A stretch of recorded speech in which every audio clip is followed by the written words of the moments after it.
basically I ran into somebody and they were talking about how when you read the scriptures, how like the words within the scriptures change. What does he mean? He means that they changed their meaning? Yeah, it's called, well, he said it's called the Mandalorian Effect. Mandela. Yeah, my fault, Mandela Effect. The Mandela Effect? Like Nelson Mandela? Con. What the fuck is that? Now, listen, I'm gonna keep it clean. So but that's the point. In other words, see, I talk to people that be having these ideas, but you can't take that to heart unless what? Did he show any scripture? Did he like show a scripture to prove his point? He showed me Isaiah 11:6. And he showed Isaiah chapter 11, verse 6, and that was his example to prove the Mandela effect. His angle was that it used to say the lion and the lamb dwell together. But if you go to Isaiah 11:6 and you read that scripture, it say the wolf and the lamb dwell together. So basically what he's saying is that the wording of wolf was changed out. My fault. The word of lion was changed out. Go and read it right now. Because there's two go. Yeah, brother. This is it's not just with the Bible. They're saying every movie, every newspaper, everything around is because there's an effect where the universe is being altered. So like, you know what? Let me say this out. Y'all got it. I'm sorry for cutting you off, but man, fuck all of that shit. That's like the Matrix, some kind of bullshit.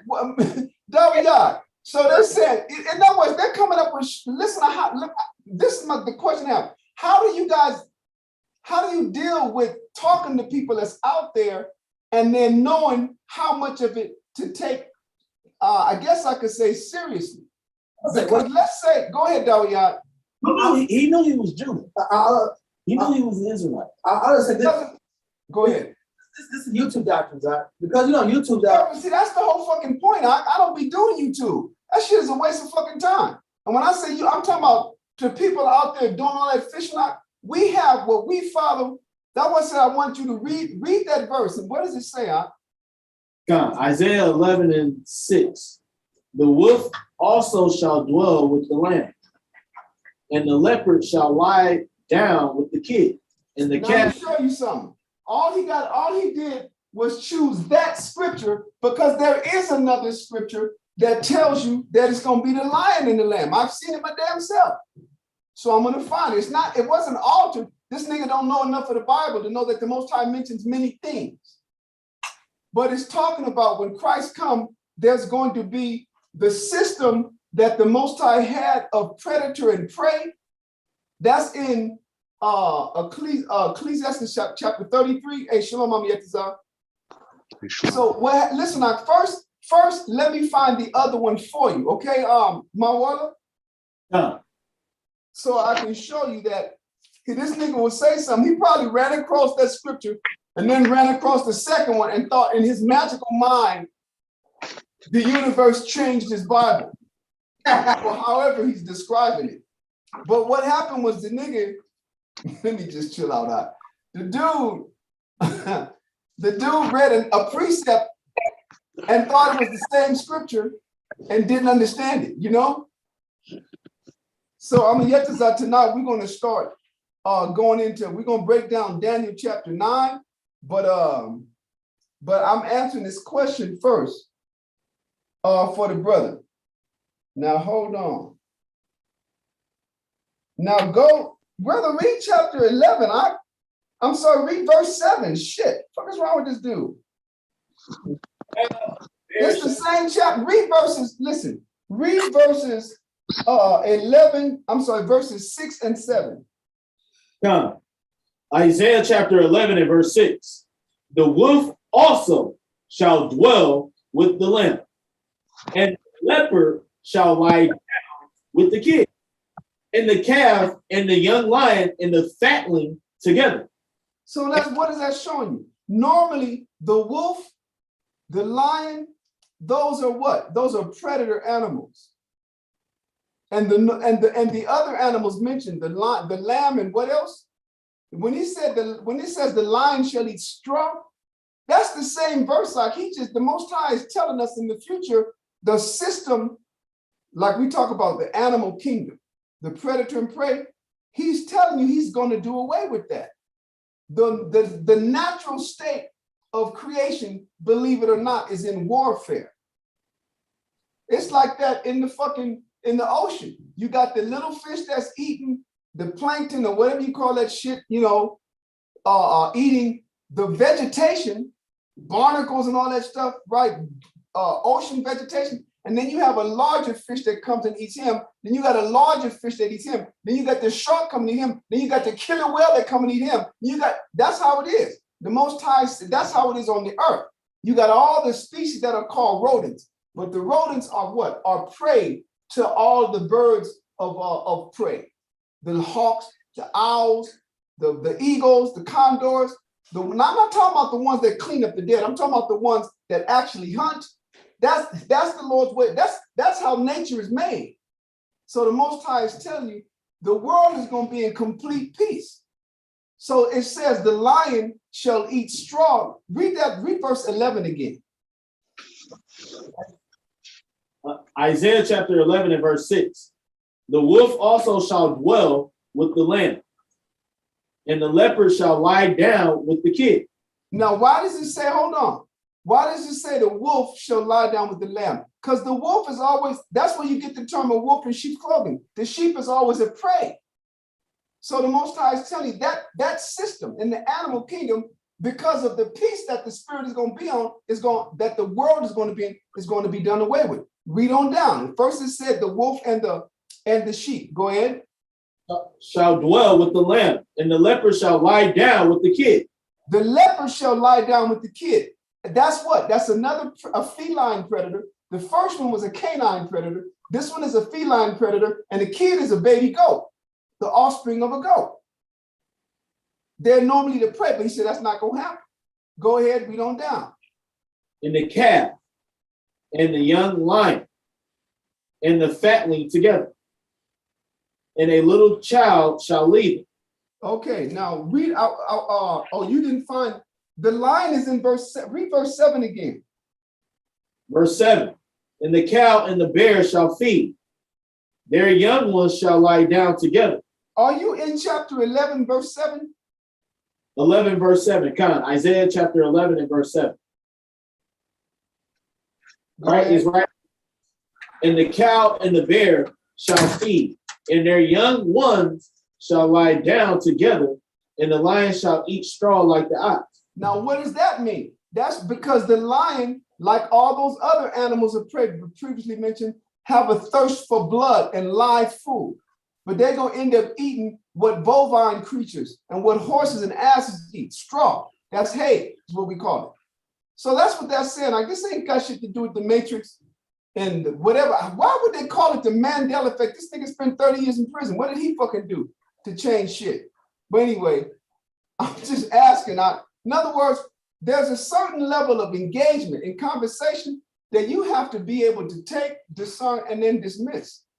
Ain't no magical thing took place. The only thing that took place with respect to the words is the translation from the old languages to the modern languages, to the languages of the old world, to the modern languages. And in that, I'm gonna come to you, and in that, a lot of the, not meaning, but a lot of the strength behind the meaning is lost. Like when you read the prelude to wisdom, not wisdom, it might be Wisdom Simon, it's Ecclesiastes. It tells you things spoken outside, things spoken in Hebrew have a greater effect.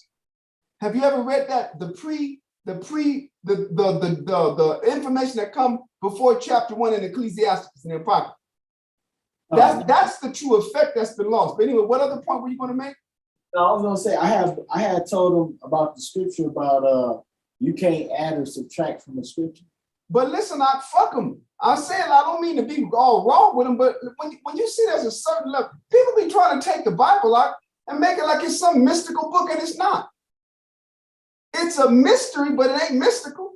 It's just either what? either the Most High have equipped certain men to be able to help other men to see it, directing them to the proper scriptures.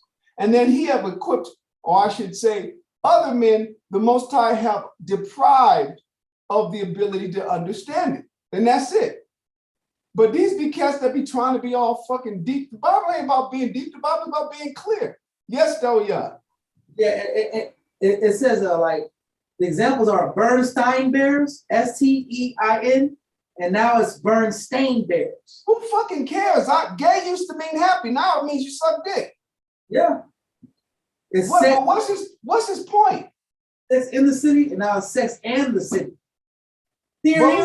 But listen, so fucking what?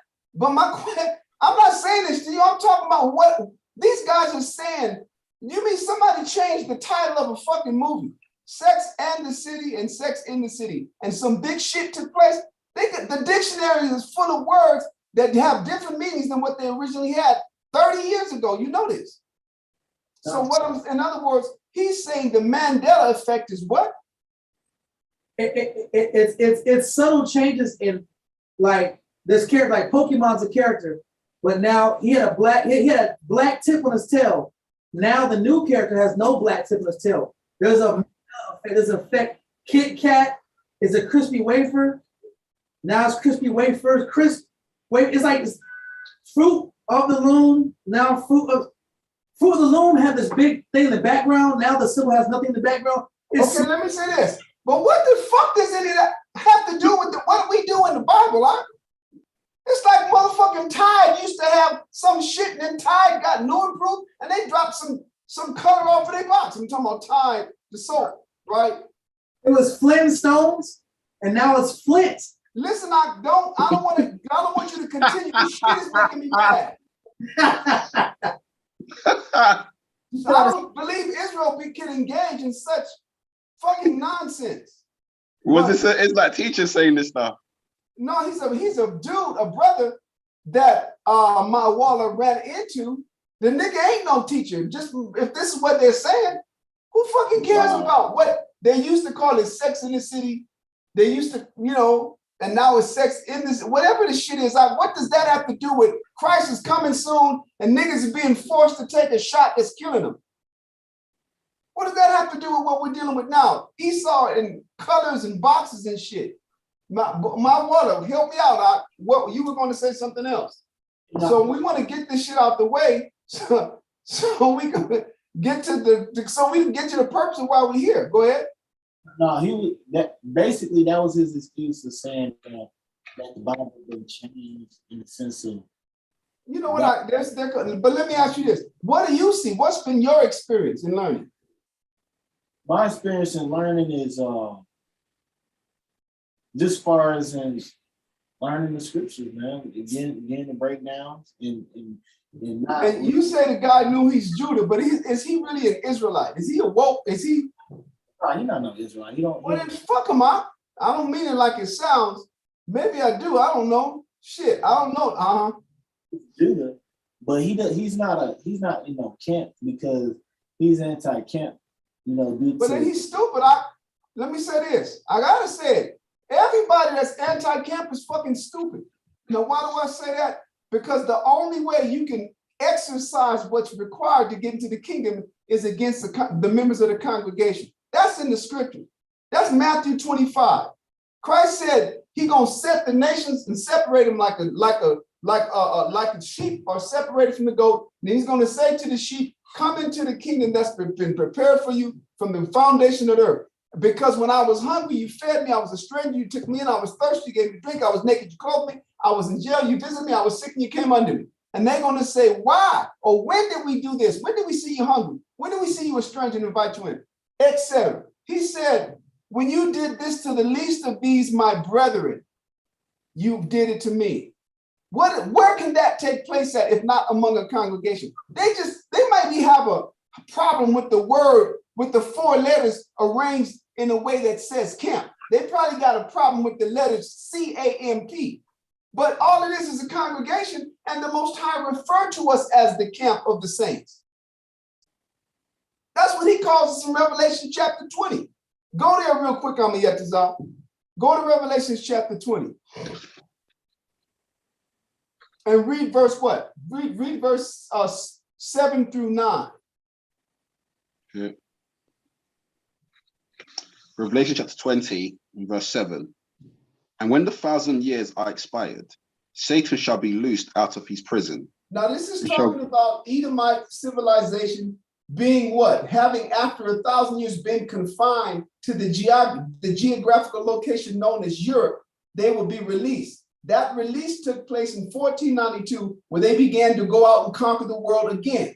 They hadn't did this since the time of the Romans and the fall in 476 AD. Go ahead. Verse 8. And shall go out to deceive the nations which are in the four quarters of the earth. So that's what they did. They left Europe and went all over the world conquering, and how they deceived was their systems of religion. That was the tool that saw to it that the conquest that was done by the sword would remain permanent. They went and taught the people lies. That's why the whole earth is under a religious doctrine imposed since the time of the Renaissance up until now. Go ahead. Verse 8 from the top. And shall go out to deceive the nations which are in the four quarters of the earth, Gog and Magog, to gather them together to battle, the number of whom is as the sand of the sea. Go ahead. Verse 9. And they went up on the breadth of the earth and This is talking about the Edomite civilization conquering the entire earth. Go ahead. And compassed the camp of the saints about. And compassed who? The camp of the saints about. Or compassed the individual, the one saint, by his fucking self. The camp of the saints. So these, let me say this out. You guys are gonna have to start. Maybe I'm getting too fucking old for the bullshit I'm yet to But it's certain things that you guys gonna have to start exercising, just learn how to talk to people and see where they're and let them go. When I say let them go, meaning, okay, he said what he said. All this fucking purple haze, Jimi Hendrix fucking drugged out shit. I don't know what you listen. It goes to show you the time is moving. What do you think about this, huh? Maybe I'm being too. I think, as my Warlock said, when I heard him say he's anti-camp, I said this nigga's full of shit. I wouldn't even waste any more time with him. I'm saying from my experience, people who have the audacity to tell me that they're anti-camp, they're time wasters because how are you gonna come into the truth? You know what I'm saying, in 2021 or 2020 and try to reestablish the order of how things are done. You know what I'm saying? Since the time of Adam. Exactly.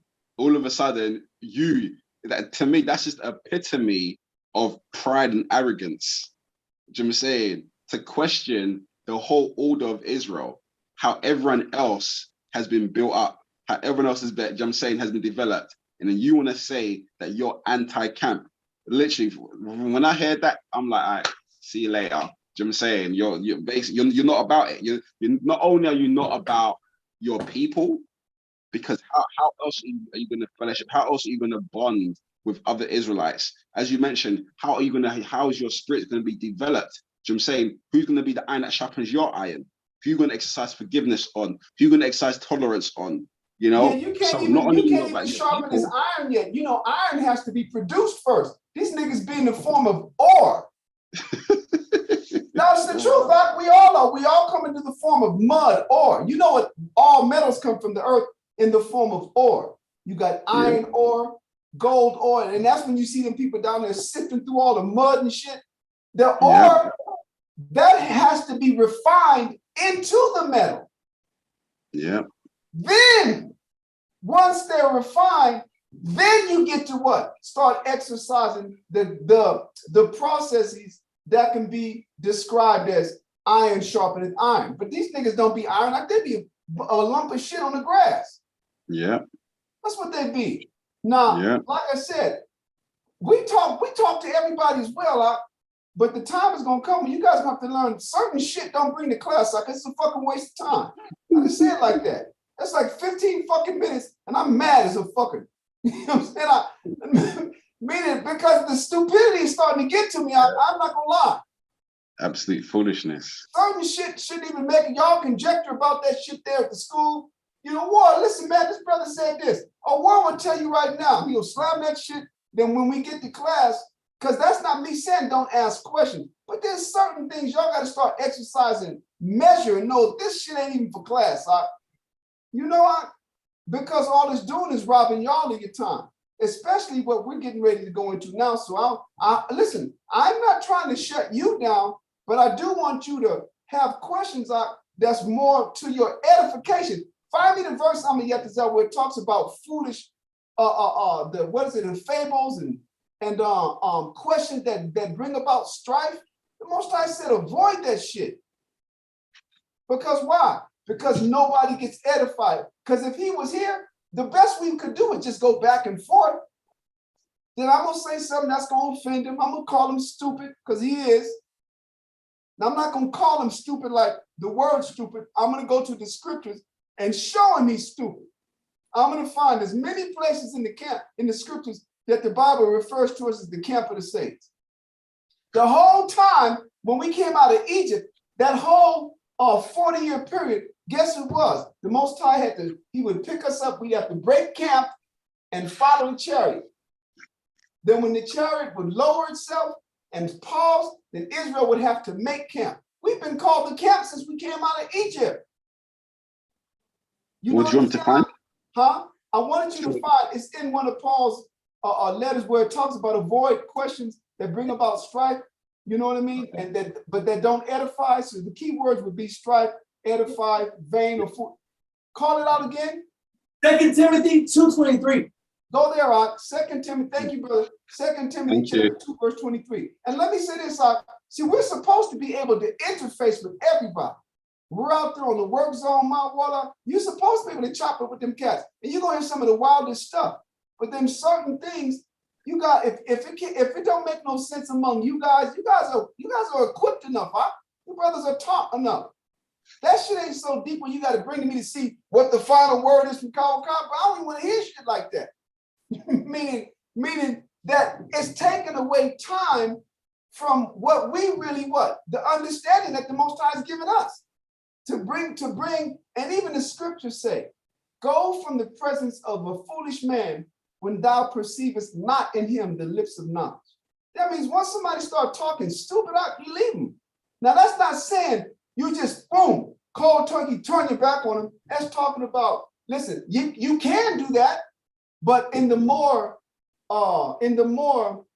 sense of where we still have to be able to interface with people in society, it's just, that means you listen to what he got to say and you don't take it serious. Because you know he ain't, brother, you've been in this truth too long to even to even take that type of those comments or those, I don't know what to fucking call it, those positions even very serious. I mean, yes, I call that out and read it, please. 2 Timothy chapter 2 and verse 23. But foolish and unlearned questions avoid, knowing that they do gendered strifes. That's it. That's all. That's why. Read it again. Read that verse. It said, "What type of questions?" But foolish and unlearned questions avoid. Right. So when it says foolish and unlearned questions, first of all, so that means if he's YouTubing it and doing it by himself, he can't get taught that way. You can't get taught by, listen, he got to get taught just like you got taught. You were sitting there able to ask questions. And he wants to then show me the Mandela Effect in the Bible. You ain't going to find that shit. And why did they name it after this nigga? It's a South African nigga that spent 30 years in prison. I got the Huh? answer for you, bro. The question was rhetorical, but anyway, answer it. Go ahead. No, I'm fucking with you. Go ahead. It was a lady who she had a false memory. And the false memory was that Mandela died in the 1980s. So she stated she had believed that he had died in the 1980s, but he was still alive. So they called that the Mandela Effect because he died in 2013. But the doctrine came out, the ideal came out in 2010 on the internet. But it was based off of having a false memory. They call it the Mandela Effect because remember, That's some bullshit. That's just a nigga got their fucking facts wrong. yeah. The false memory. Okay, so this is what we're gonna do. We're gonna go to Daniel chapter 9. Hey, Dawiyat, we just gotta move forward. This is a vortex of, listen, if you see, this is what happens. If you entertain it, there's no end to it. So it just becomes a vortex of what? Of foolishness that doesn't edify. You know, false memory, you got what then explain Alzheimer's disease. They got a name for that shit too. You know, because that when you say false memory, that's just the bitch thought he died in fucking 1980. The nigga was in prison all them years. That's what happened. I know that because in the 80s, his damn wife was coming to my church, Winnie Mandela. And they opened up a file. They was going through black churches in America, raising up money, scamming niggas in America. You know, that's the shit that was taking place with his ass when he was in prison in the 80s. Wow. Because I went to one of them fucking churches where Winnie Mandela came. I know who the fuck is she? They made the Winnie Mandela Foundation. This was at Ward AME in Los Angeles, California, African Methodist Episcopal Church.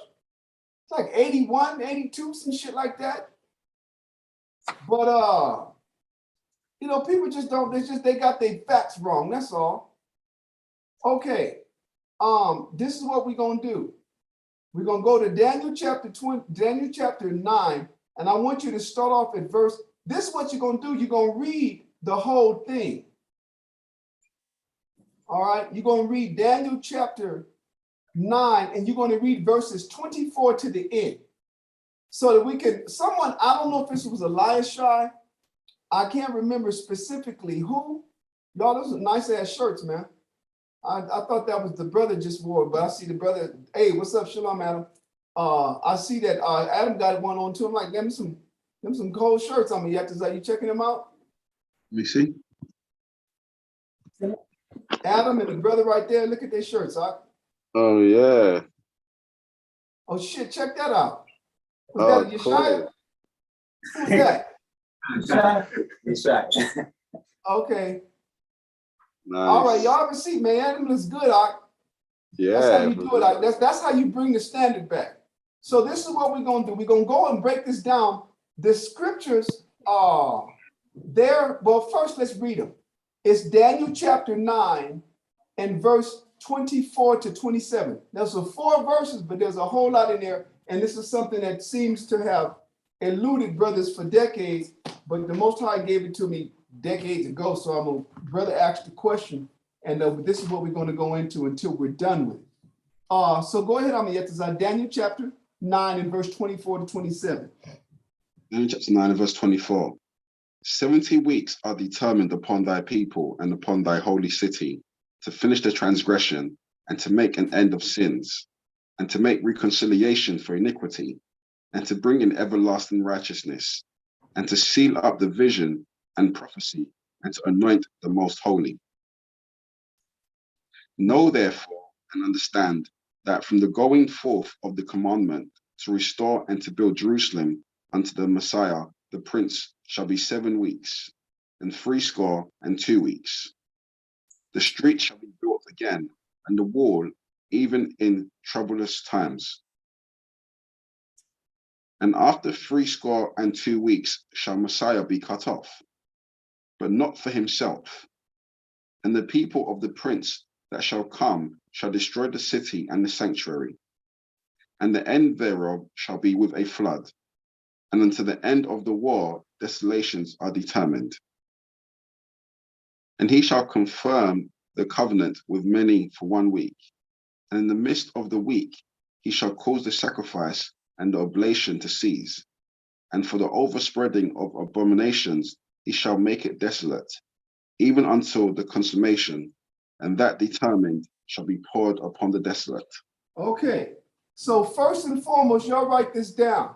The period that this verse 24 to 27 is covering is from the time of, I'm going to put it like this, from 438, I say 430, from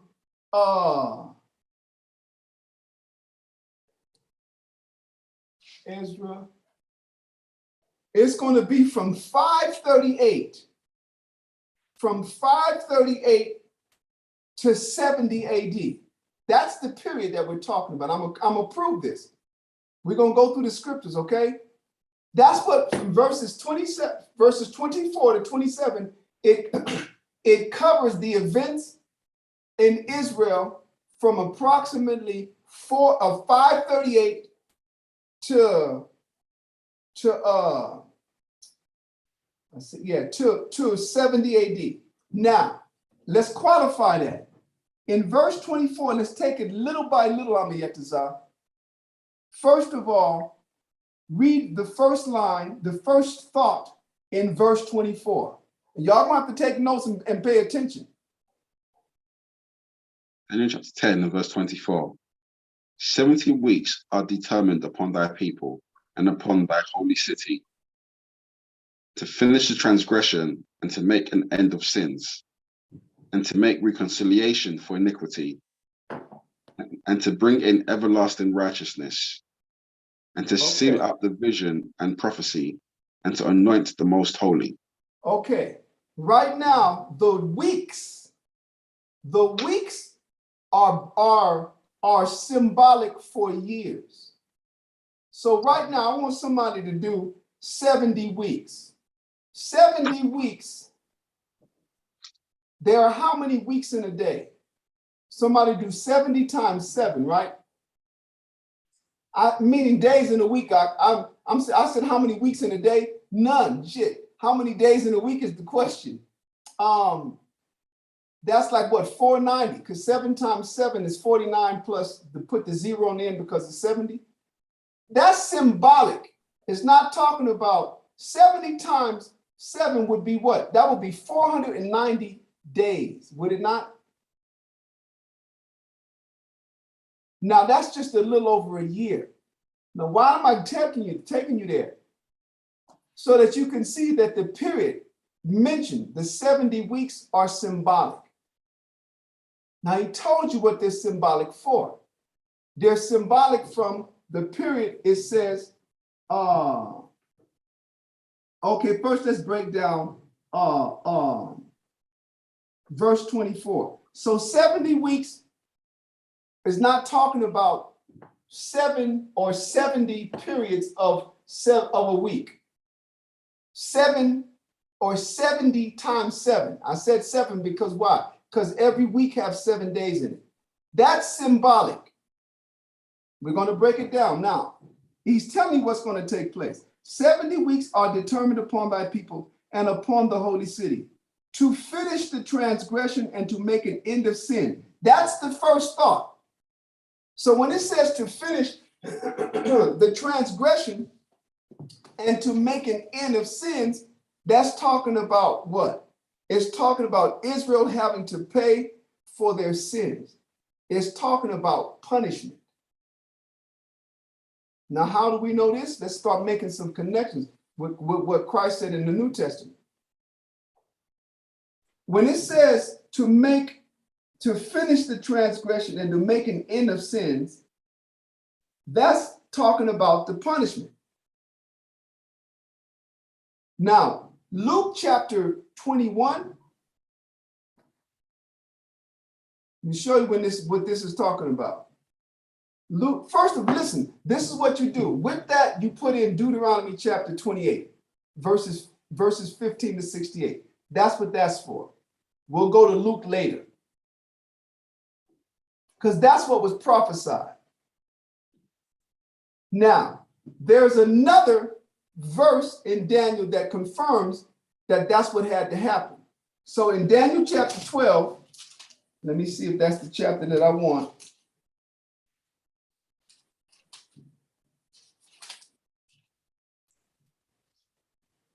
Hold on. I'm in Daniel.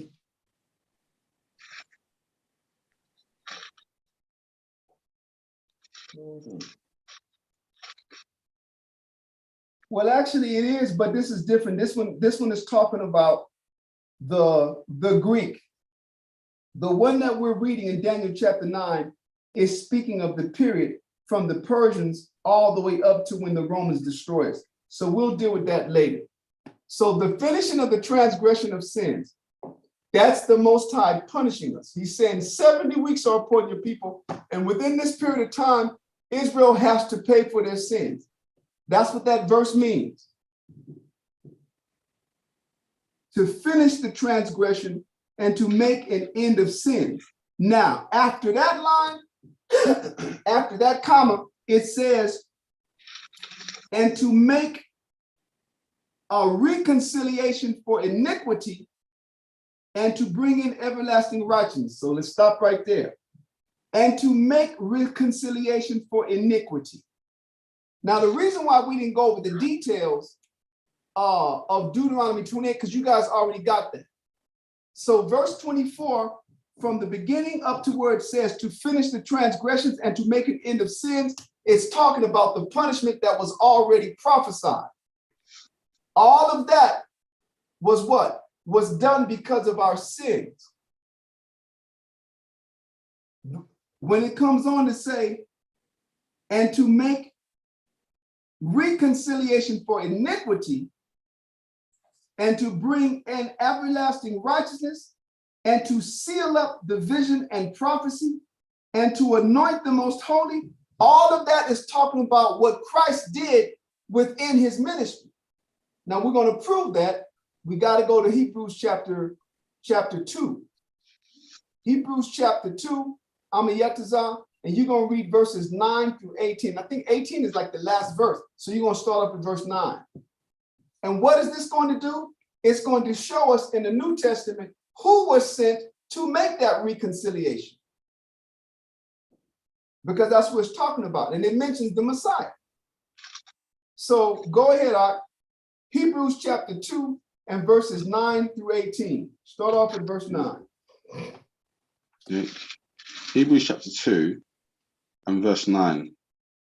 But we see Yahushua, who was made a little lower than the angels. Now stop right there. We started on this verse because he's the one that the Most High sent to make reconciliation. This chapter is going to tell us that. So we started here so that we can know who's being spoken of. Now he's telling us, in the life that he came, we see Yahushua made a little lower than the angels. It's talking about he was made like us. The scriptures tell you in the book of Psalms and in Hebrews that the Most High made man a little lower than the angels and gave him power over the creation. So he's telling you in this verse that Christ was made like us when he came here. And he's going to confirm that later on in this chapter. Go ahead. Verse 9. But we see Yahushua, who was made a little lower than the angels for the suffering of death, crowned with glory and honor. See that? In other words, he was made a little lower than the angels, meaning like us, so that he could die, so that he could suffer death. And once he did that, it says he was crowned with glory. That's talking about after he what? Was resurrected. And the scriptures tell you he's on the right-hand side of the majesty, meaning the Most High. Go ahead. That he, by the grace of the Most High, should taste death for every man. That means he had to go in and when it says taste death for every man, it's not talking about taste death so that every man wouldn't have to. It's talking about taste death so that every man could benefit. When it says every man, you know it's talking about Israelites. So that every Israelite man could benefit from him having done that after having lived his perfect, sinless life. Go ahead. Verse 10. For it became him for whom are all things, and by whom are all things, in bringing many sons unto glory, to make the captain of their salvation perfect through sufferings. So when it says it became, it means it was beneficial to Christ as well. That what? For whom all things are. That means everything that was made for him. It says, and by whom all and by whom are all things. That means everything was made by the hands of Christ. It was beneficial for whom all things were made and by whom all things are made, that he should do what? Go ahead, Ak, pick it up where you left off. That he's in bringing what? In bringing many sons unto glory. Stop right there. Many sons. Many sons unto glory. What is that saying? Many sons unto glory is talking about the Most High. Christ was the template by whom all the other Israelite men that will believe on him will be made like him. That glory is talking about an image.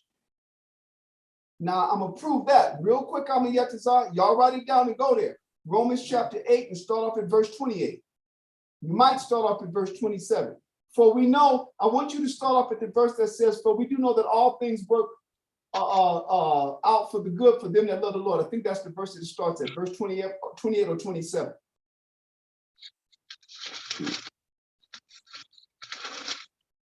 Romans chapter 8.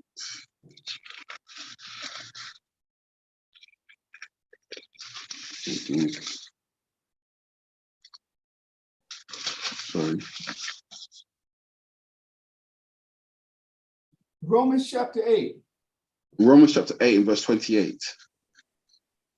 And we know that all things work together for good to them that love the Most High, Go to ahead. them who are the called according to his purpose. These are the people who are called according to the purpose of the Most High. That means the Most High have designated every one of you to play a part in his kingdom. And because of that, all things are determined to work for the good of you if you love Christ. Go ahead. Verse 29. For whom he did foreknow, he also did predestinate to be conformed. For whom he did foreknow. That means who is it that the Most High knew before? It's talking about us. That's in Amos, what is it? Amos chapter 3, verse 1 and 2. It says, hear ye, O Israel, the word of the Lord, that he speaketh against the whole house, saying, you only have I known of all the families of the earth. Therefore will I punish you for your iniquities. So when he says, whoever he foreknew, meaning the Israelites, them he also predestinated. That means before you were even put here, thousands of years ago, literally, not millions like Esau be talking, before you were even given a body, you were already set. You are the spirits that were set to undergo an experience that would result in you being made like Christ, conforming to his image. Read it again from the top. Verse what, 29? Verse 29. Yep. For Go whom ahead. he did foreknow, he also did predestinate to be conformed to the image of his son, that he See might that? be the Hold on. firstborn. Hold on. To be conformed to what? To the image of his son.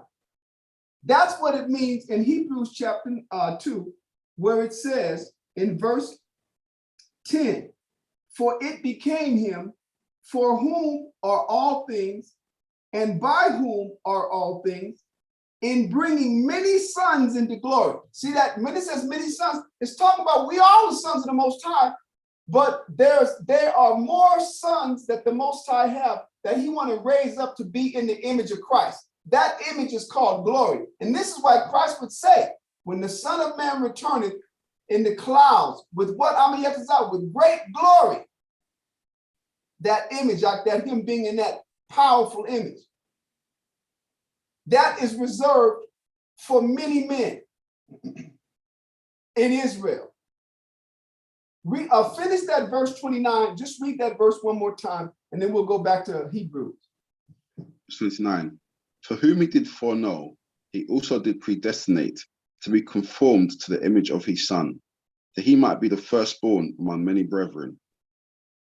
Now you see that? So that Christ, you have to forgive me, this phlegm is coming up. Hold up. So Christ was made and had to undergo a process that would, how can I put it? That he would have to what? That he would have to, the transformation that he would have to undergo, he had to be made like us so that we could benefit from the death that he would die. Had Christ come like the religious people say, the Immaculate Conception, then his death would have had nothing to do with us, because he would not what? Have made us. Why did he come like us? Because the Most High wanted to take sinful flesh and chastise it after it had lived a perfect sinless life, so that that would be the price paid for the Most High to accept us as sons and daughters again. So in order for that transaction to affect and benefit us, he had to be made like us. He had to take on our sinful form and defeat it, because we couldn't. Now, once he did that, all of those that believe in Christ and that follow his path, that live a life of sacrifice and self-denial, those are the ones that's going to be made in his image. It's a it's a transfer. It's a trading places, because he's a spirit too. He's the first spirit that the Most High made. But in order to get his inheritance, the Most High wanted him to come down and live the same experience that we did. But he's not the only one. He's the firstborn. He's the only begotten of the Most High. What's the difference between the Most High and between Christ being the only begotten and us not? Begotten means to come from yourself. Like you read the scriptures and it says that Abraham begat Isaac. That means Isaac came from Abraham's person. We call that area the loins. Isaac begat Esau and Jacob. That means that Esau came from Isaac's person. Jacob came from Isaac's person.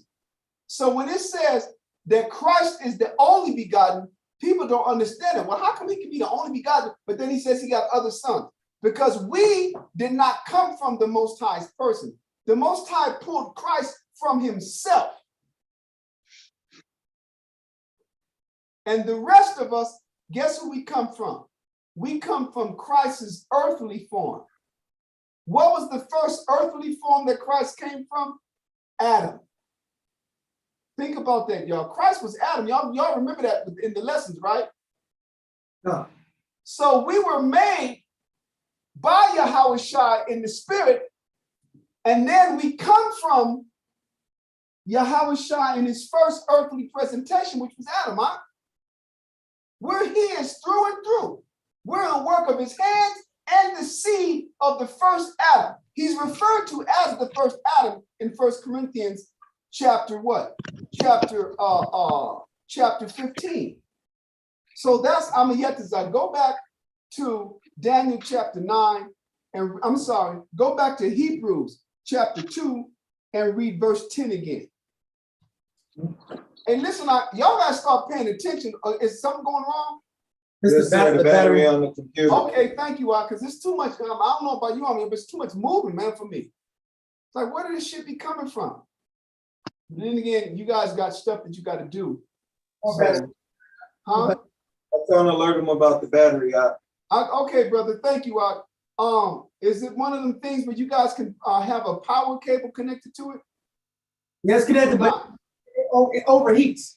Oh, okay. So it's fixed now. Okay, cool. All righty, thank you. I'm going to Yetazah Hebrews chapter 2 and read verse 10 again. Now, why do we go here? We're here to find out in Daniel chapter 9 and verse 24, it made mention about what? About the period where, and to make reconciliation for iniquity.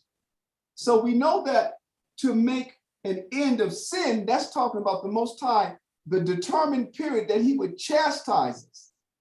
Then after that, Christ would come and what? Not after, but during that time, during the chastisement, Christ would come and make and what? And make a reconciliation, so that by the time our punishment was over, those that will have returned to the Most High through Christ can be what? Can be delivered.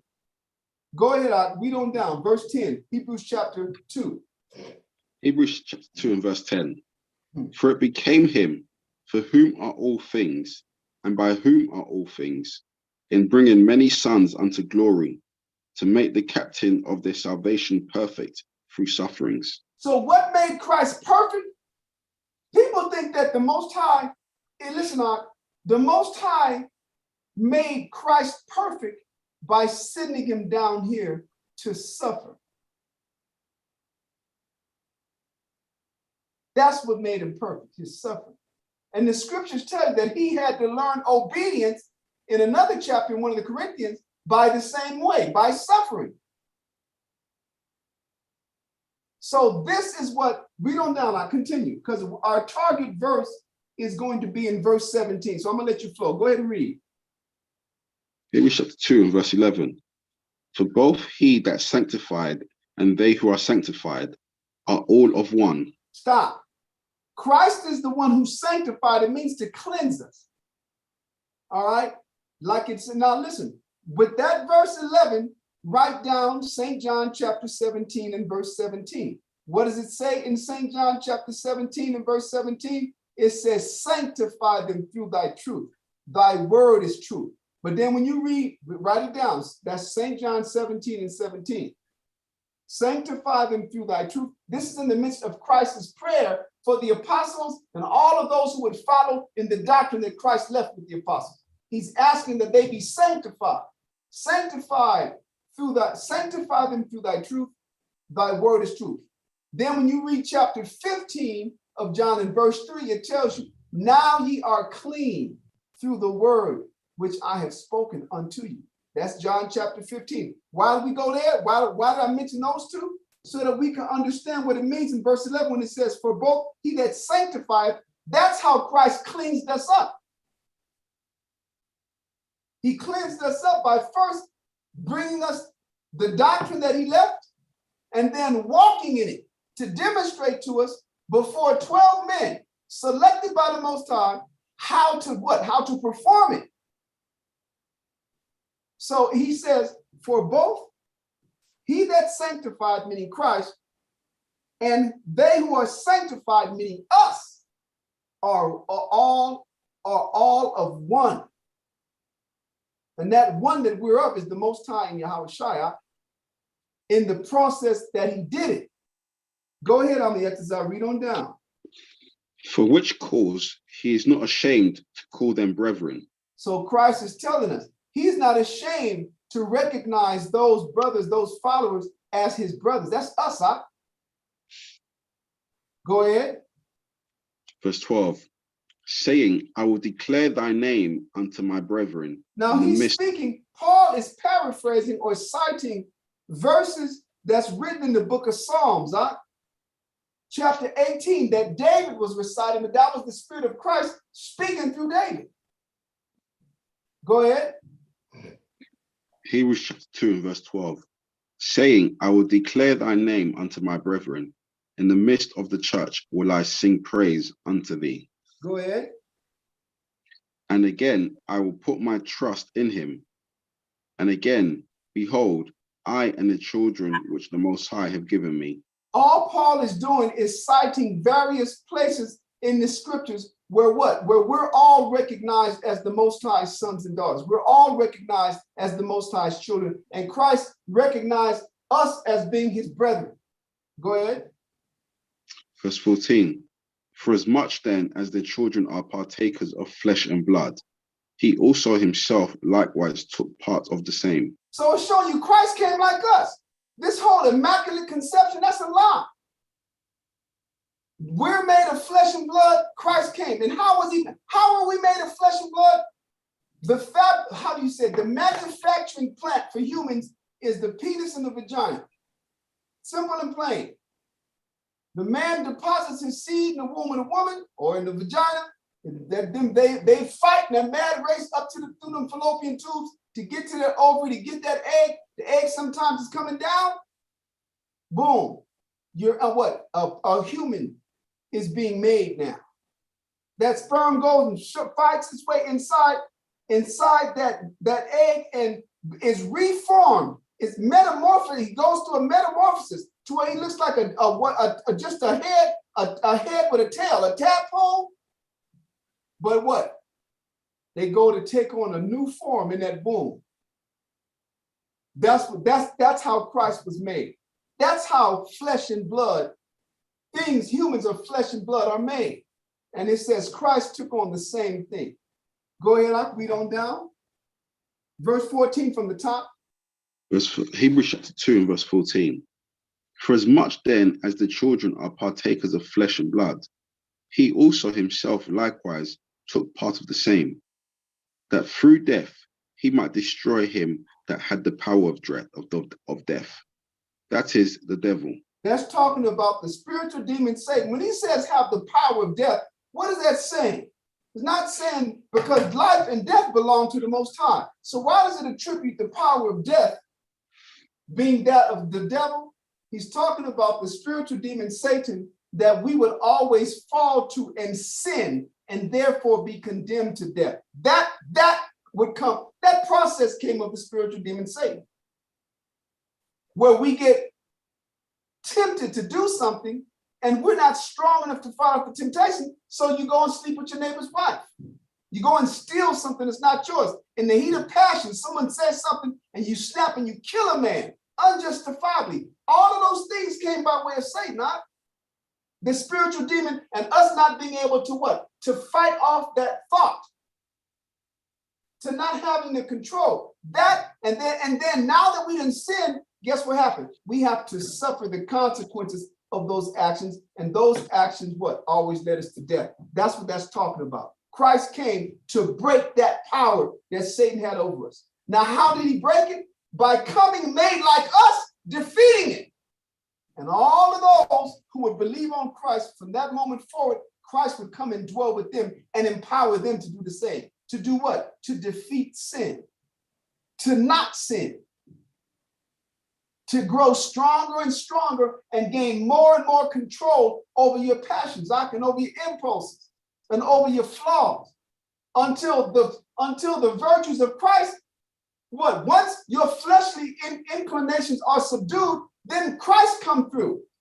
And all of that is facilitated by this process now, by suffering, by sacrificing, by working hard, by being, your life now is what? Is a sacrifice for the life that the Most High has guaranteed you through Christ in the future. That's what empowers us. Shit, we're too busy to sin now. Our minds are too focused and occupied by Christ. Okay, you still there on me, Yetazah? Yeah. Okay, I want verse 15. Okay. Verse 15. And deliver them who through fear of death were all their lifetime subject to bondage. That's right, through fear, to deliver us. Go ahead. Verse 16. For verily he took not on him the nature of angels. See, now it's confirming Christ did not come in an immaculate manner. And even that title is wrong. The term immaculate, that refers to unspotted. Immaculate is how you say spotted, sullied, or dirty. Immaculate is saying that what? You are not sullied, you're not spotted, you're not stained, you're not soiled. That's what immaculate means.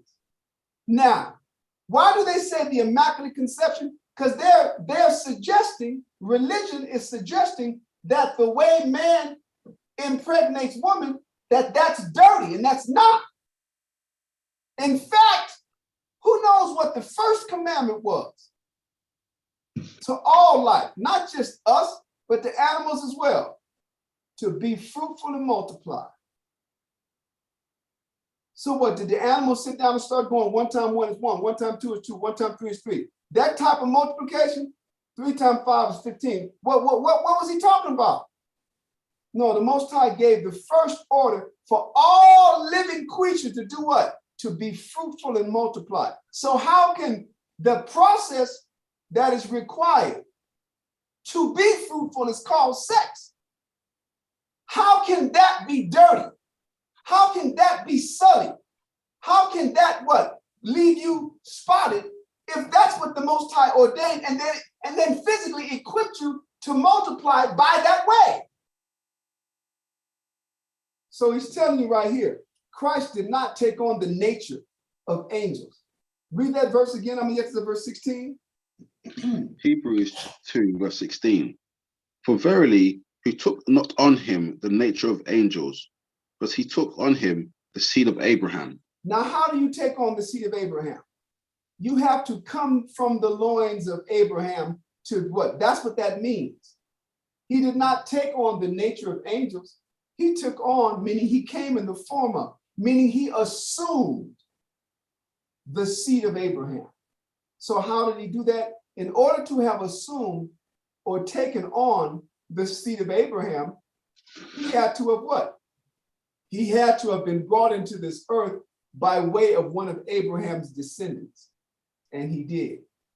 Abraham begat Isaac, Isaac begat Jacob, Jacob begat Judah, like it says in Matthew chapter 1, and his brethren. Then it goes all the way down the line of Judah until you get to Joseph, Yahushai's earthly father. Joseph is the conduit. Joseph is the gateway from the loins of Abraham through which Christ came to the earth. And that's why it says he was made like us. Not only just a form, but actually the seed and the way we were made. And he tells you that also. Read on down on the Yetzirah. Go ahead. Verse 17. Wherefore, in all things it behooved him to be made like unto his brethren. Listen to that. Behoove means benefit. It was beneficial to him to be made like unto his brethren. And people be thinking that it's talking about in the general sense. He was made like the Israelites, and it is. But guess what it's also talking about? It's talking about the more specific sense. Christ had 4 other brothers, and he was made just like them, huh? Remember that. Can you find that chapter? Is that at the end of chapter 13? Someplace in Matthew, Christ is giving a discourse, and they go, hey, your brothers and your mother, or even not even that. I tell you what, another one. I want you to find, whoever can get it first, find the verse where they go, where does he get all this wisdom? Are not his 4 brothers here? Is not this the carpenter's son? Is not his mother Mary? Is not Joseph, Simon, Judas, and it names his 4 brothers? Are they not all here with us? Are not all his sisters with us? When you find it, let me know, because that's the brothers that it's talking about specifically. It's talking about the rest of us generally. But he was made. You got it out? Yeah, Matthew chapter 13, verse 55. Read it. Is not this the carpenter's son? Read it from one verse up. Yeah. Verse 54. And when he was come into his own country, he taught them in their synagogue, insomuch that they were astonished. And they said, whence have this man this wisdom? You know why they're saying that? Because he was raised as a carpenter. How does this dude get this? And when you read Ecclesiastes chapter 38, the Most High tell you, people that are in those fixed labor positions don't get that wisdom. They're not going to be called on for judgment. It says they shall not know a dark sentence. They shall not understand a parable. So how did he, being a carpenter's son, get this wisdom? Go ahead. Whence have this man this wisdom and these mighty works? Is not this the carpenter's son? Is not his mother called Mary? And his brethren, James, Joseph, and Simon, and Judas? See that James, Christ was the oldest son among, read on down, finish it up. And his sisters, are they not all with us? You notice it didn't say, and his sisters, are they not both with us? That means, when it says all, that means, because it doesn't specify. We know by how they named it that he had 4 brothers, but it didn't name how many sisters, so we know that there were at least 3 or more, because if it was only 1, they would have said, it's not his sister here? If it was 2, they would have said, are not both his sisters with us? But what did it say? It says, are not all of his sisters?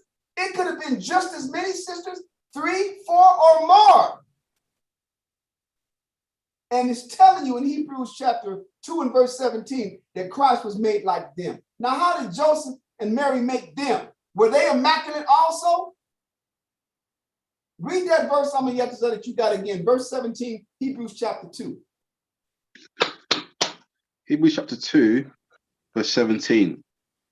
Wherefore, in all things it behooved him to be made like unto his brethren, that he might be a merciful and faithful high priest in things pertaining to the Most High, to make reconciliation for the sins of the people. We finally get to the point that we wanted to get. And listen, I had to read all of that. In verse 9, it establishes that we're talking about Christ. Then it also establishes what? The way he was conceived, how he was made like us. And then it tells you he was put here to do what? To make reconciliation for the sins of the people. Now, go back. I want you to play between both of those two. Go back to Daniel chapter 9 and read verse 24 again, up until the same point that brought us here. Daniel chapter 9 and verse 24.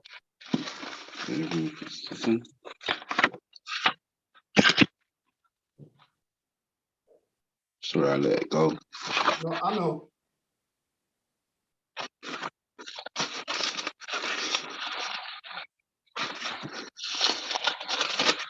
Daniel chapter 9 and verse 24. 70 weeks are determined upon thy people and upon thy holy city, to finish the transgression and to make an end of sins and to make reconciliation for iniquity. Now stop. So who was sent to do that? Yahweh Shah. Now we're just reading what these things are talking about. But when we get to verse 25, that's when we're going to start marking the time. Go ahead, I finish. And to bring in everlasting righteousness, and to seal up the vision and prophecy, and to anoint the most holy. So all this is saying is that in a period of 70 prophetical weeks, this is what's going to take place.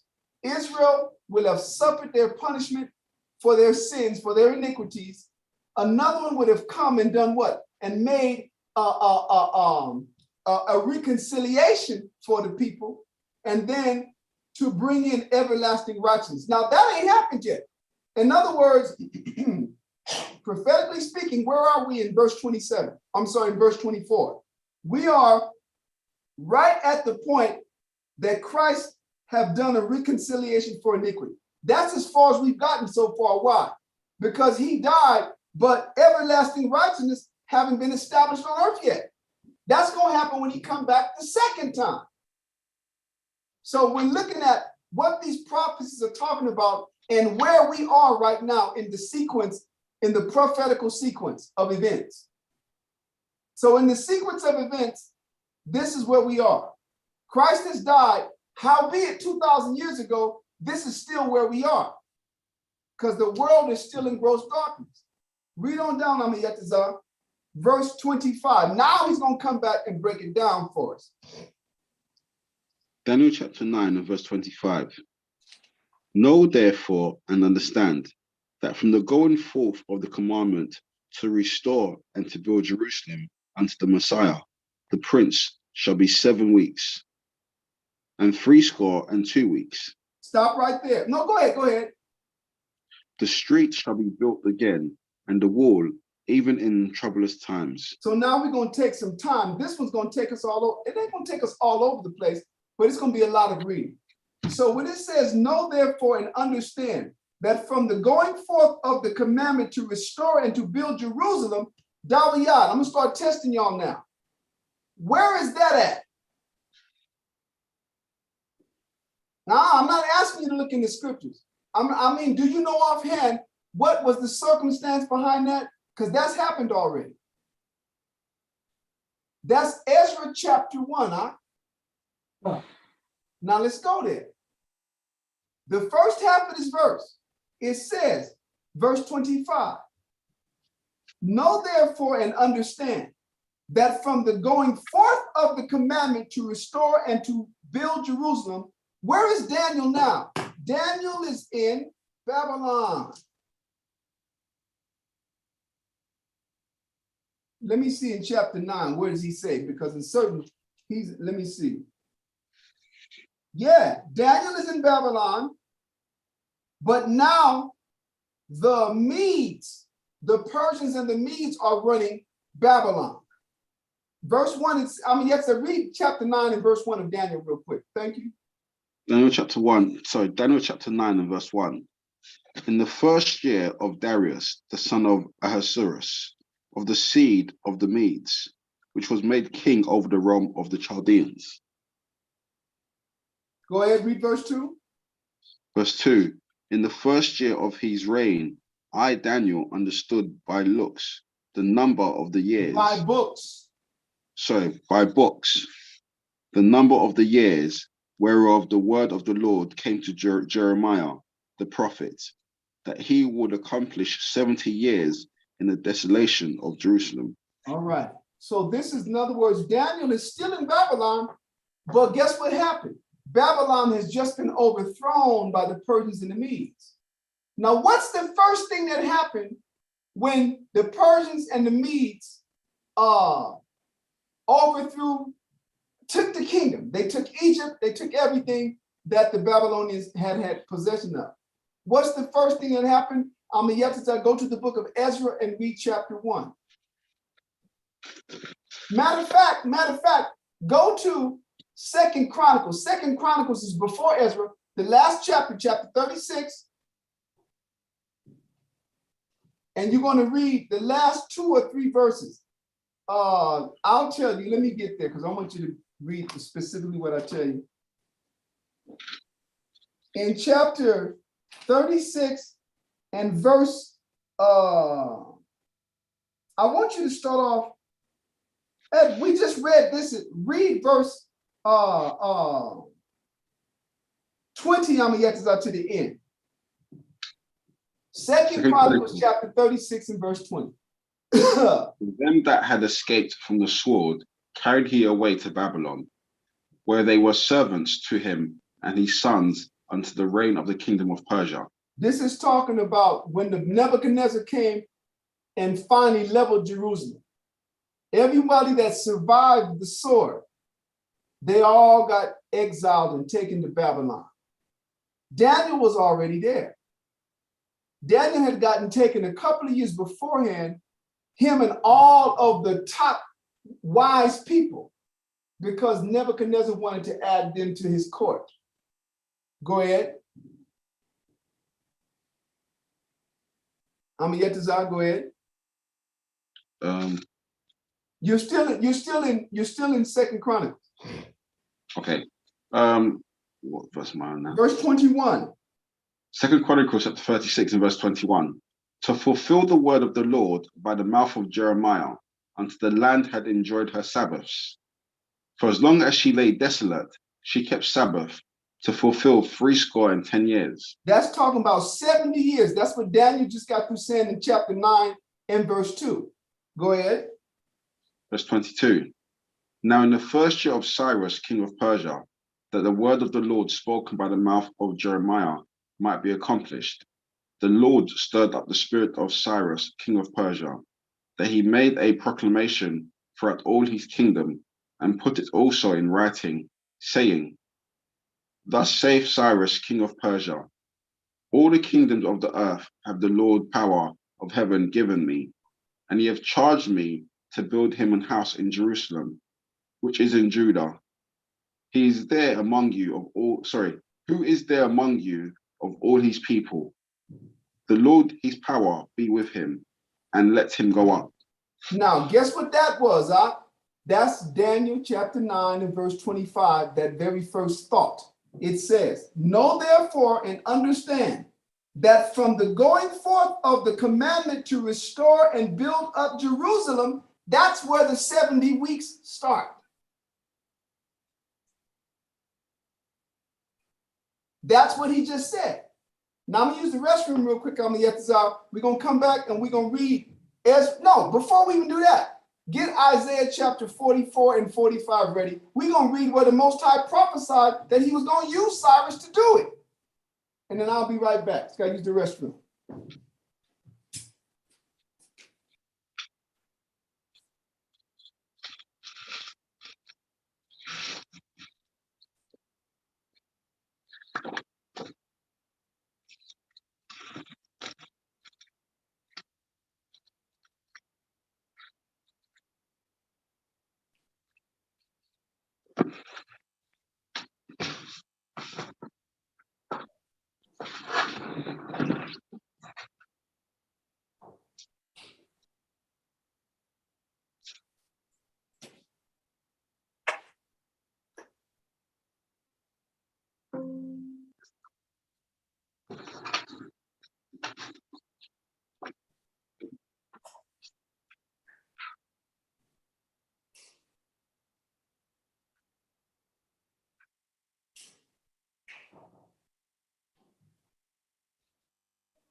Okay. You ready? I'm yet to. Oh, I see. Yep. Go to Isaiah chapter 44, and we're going to read starting off at verse 24. Okay. Now, what happened, the Most High had already prophesied that he was going to put a spirit on Cyrus to put forth the commandment to what? To build the temple, to rebuild and to rebuild the city. Then then this prophecy continues for the first 13 verses of chapter 45. So we're actually going to read Isaiah chapter 44, starting off at verses 24, and we're going to read all the way through to Isaiah chapter 45 and verse 13. So go ahead and start when you're ready, Isaiah 44 and verse 24. Thus saith the Lord thy Redeemer, and he that formed thee from the womb.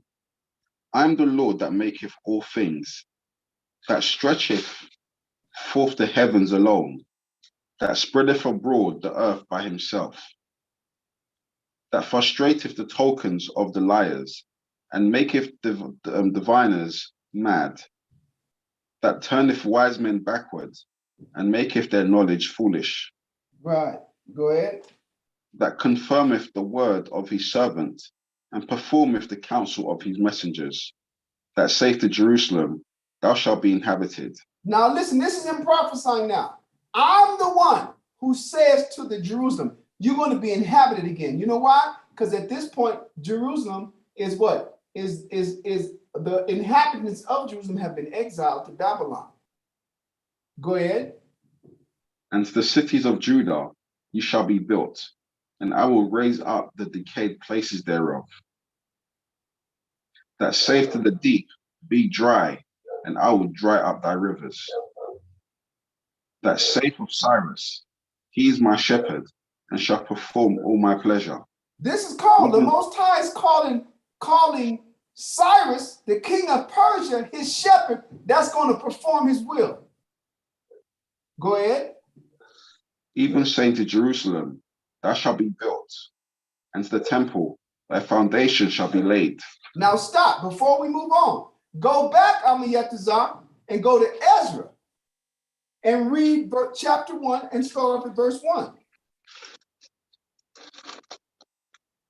And I want you to read just to verse 4 for now.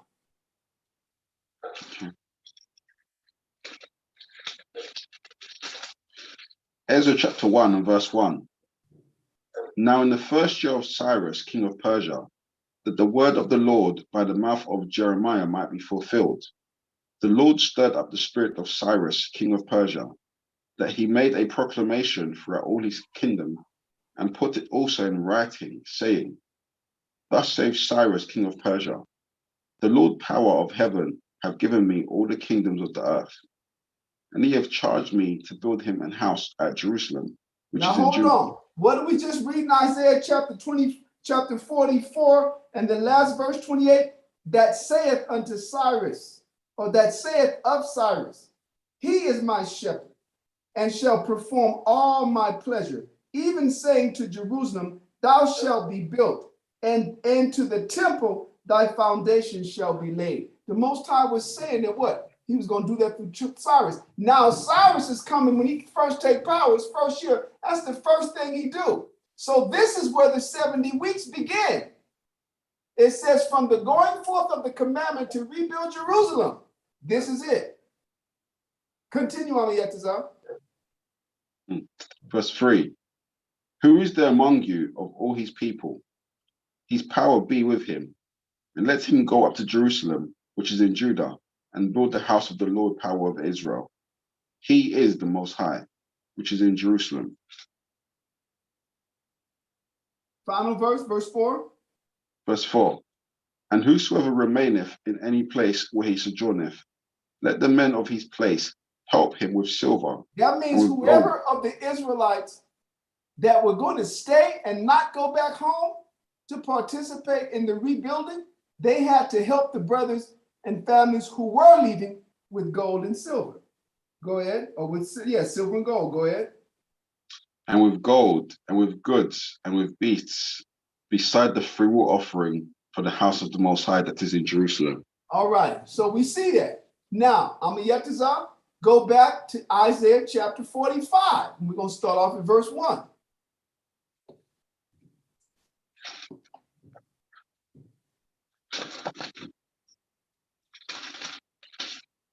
Isaiah chapter 45, verse 1.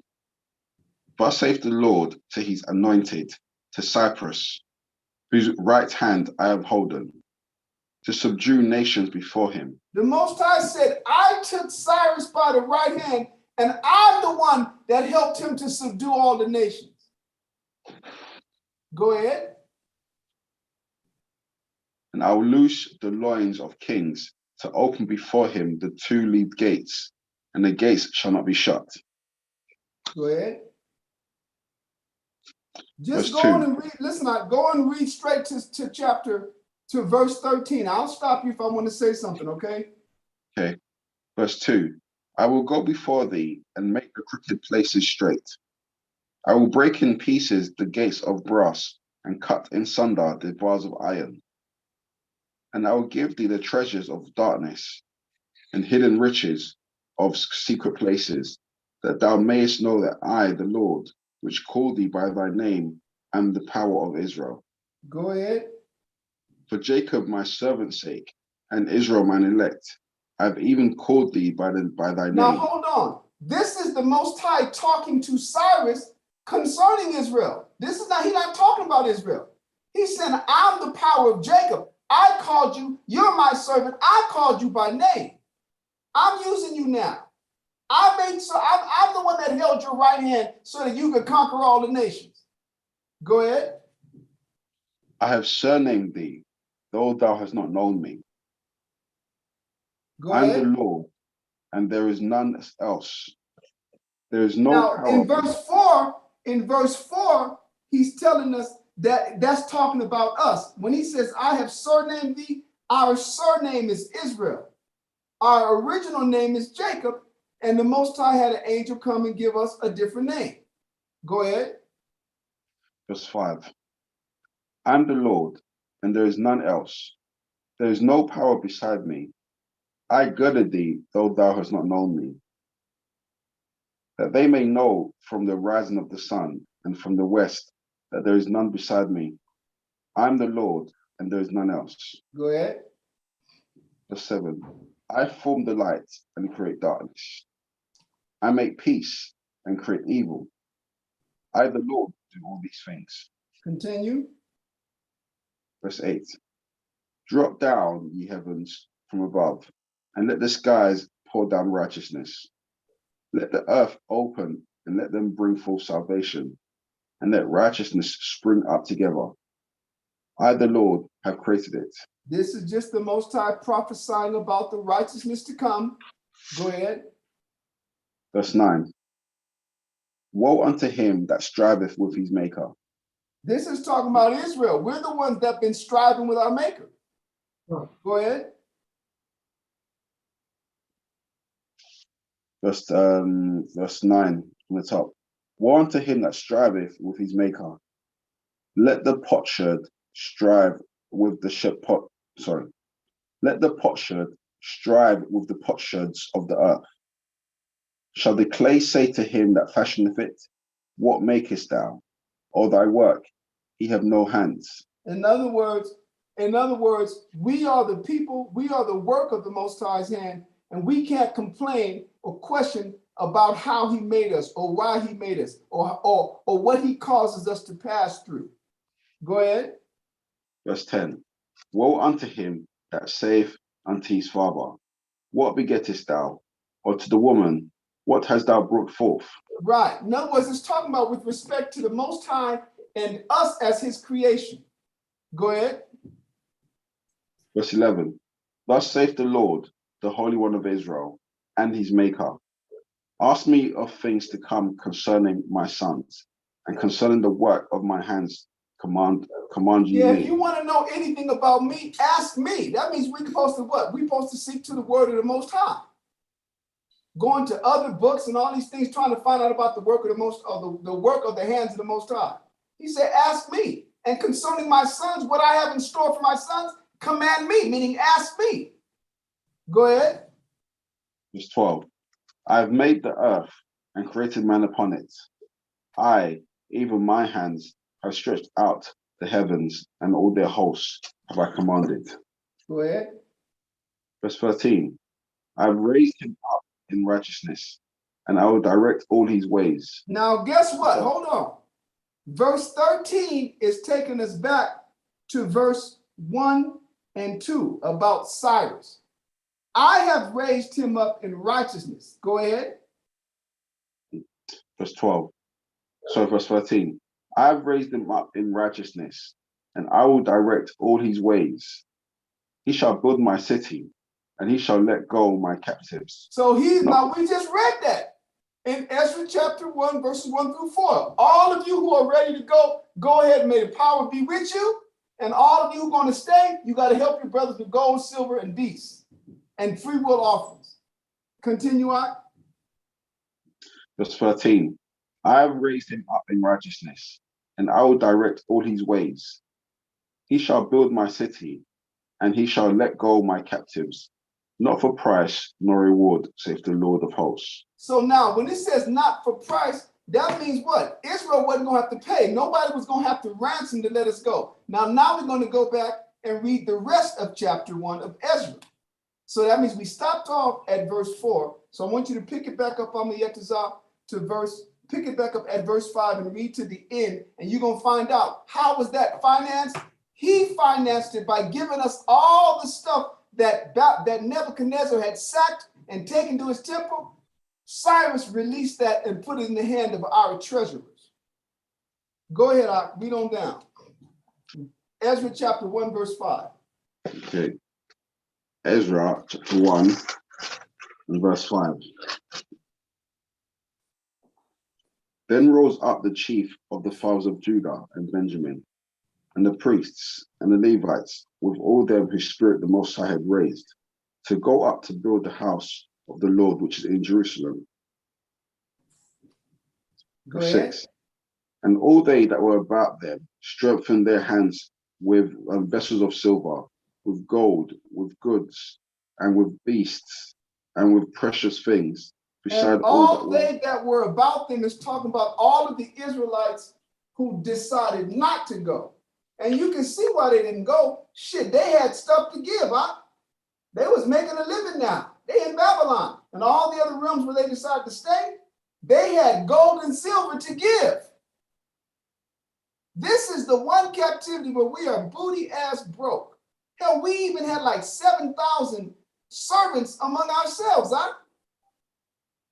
Talking about when we left Babylon, our servants, when we got taken, our servants got taken with us. And when we got released, they came back with us, man. We're going to read that. Continue on me, Yetazah. We're going to just first finish this chapter. Verse 6 again. Ezra chapter 2 and verse 6. No, Ezra chapter 1 and verse 6. Sorry, Ezra chapter 1 and verse 6. And all they that were about them strengthened their hands with vessels of silver, with gold, with goods, and with beasts, and with precious things, beside all that was willingly offered. Go ahead. Verse 7.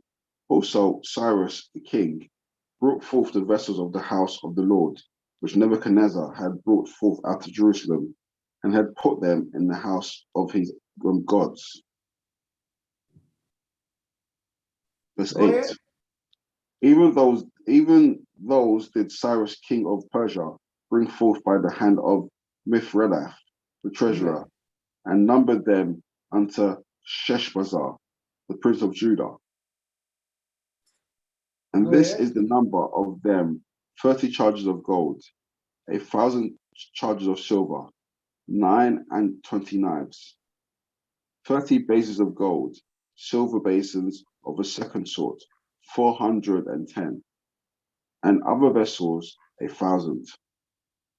All the vessels of gold and of silver were 5,400.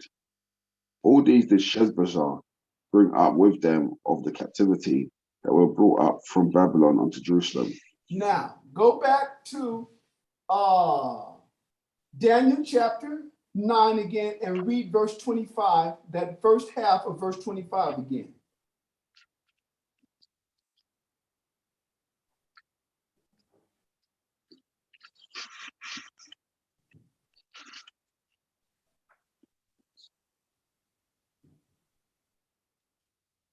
Go ahead, Ak.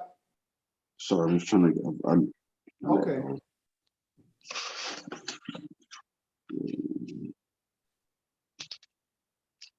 Sorry, Daniel Chapter 9 chapter 9, and verse 25 again. verse 25. Know therefore and understand that from the going forth of the commandment to restore and to build Jerusalem unto the Messiah, the Prince shall be 7 weeks, and 62 weeks. The street shall be built again, and the wall, even in troublous times. Now, that's a whole lot of reading we got to do. So listen, let's do something. In verse 24, he said 70 weeks. But when you read verse 25, it says 7 weeks and 62 weeks. That means 60 is 60. 2 is 2 more weeks. That's 62 weeks. Plus the 7, that's 69 weeks. The 69 weeks represent the time. Well, let's put it like this. It represents the time from what we just read, from when the decree went out to rebuild Jerusalem, all the way to the coming of the Messiah. But then after that 69, in other words, something was going to happen in that 70th week. But before we get there, we got to break this down. So when it says, now let me put it like this now. So this is what we're dealing with. Let's start off with what we're dealing with. We're dealing with Cyrus the Great. You guys got to take these notes down, right? Cyrus the Great.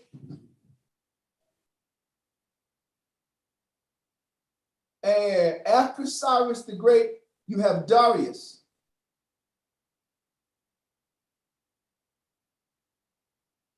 After Darius, you have Xerxes. Xerxes is Xerxes. Now this Xerxes, once again, Xerxes, X, like X marks the spot, Malcolm X, Xerxes. That's the very same Ahasuerus of the book of Esther. The third one, all right? Okay, and after him is Artaxerxes, Arta, and then you spell Xerxes again. Artaxerxes.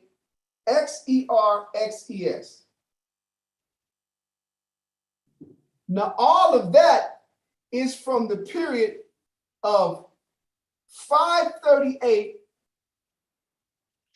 which is the year that the Persians took over the Babylonians, and the scriptures tell you in that first year he made the decree, all the way to the end of Xerxes' reign. And that is to 424, 423 BC. Let's just say 423 BC. That's that period. And those are the Persian kings after Babylon. All right. So now we find out that Cyrus gives the initial order to rebuild Jerusalem. That's in 538. Let's go ahead and read. It says in verse, I'm going back to Daniel chapter 9. At the end of it, at the end of verse 25, it says, well, I'm going to read the whole verse. Yes, read it one more time, please. Verse 25. Daniel chapter 9, verse 25. Know therefore and understand that from the going forth of the commandment to restore and to build Jerusalem unto the Messiah, the Prince, shall be 7 weeks and 62 weeks. The street shall be built again, and the wall, even troublous times. So now we're going to find out. The decree went out And it said that the streets will be built again, right? Even, and the wall, even in troublous times. Guess what that requires that we read, y'all? That requires that we read the book of Ezra and the book of Nehemiah. And that's what we're going to do. And you guys are going to help us. So, because that's the period and the material that one must read in order to understand that appearingly simple verse. But there's a whole lot of history. So the first thing we'll do is, let's do this. We now know what the going forth to restore the kingdom, to restore the building of Jerusalem. So let's just go and find out in the process what really took place. When it says in troublous times, you know, that's talking about all the enemies of Israel. Once we got there, they didn't want us to build. All right. They didn't want us to, in other words, let's go read about that. We're definitely going to do some jumping. We want to read the reading we want to engage in. It has to be pertaining to the verse that we're reading. So it's not going to come necessarily in a chronological order, because we're breaking down these chapters and these verses in the way that, in the order that they present themselves. So then what do? We have to go to, first, let's go to chapter 4 of Ezra. What are we breaking down right now? We're breaking down what were the troublous times? And then we'll go back and read chronology, what happened. Because first, Ezra had to return. He returned to Jerusalem from out of Babylon in about 458 BC. Then in about 445 BC to 433, Nehemiah was appointed governor by the Persian king of his day of Jerusalem.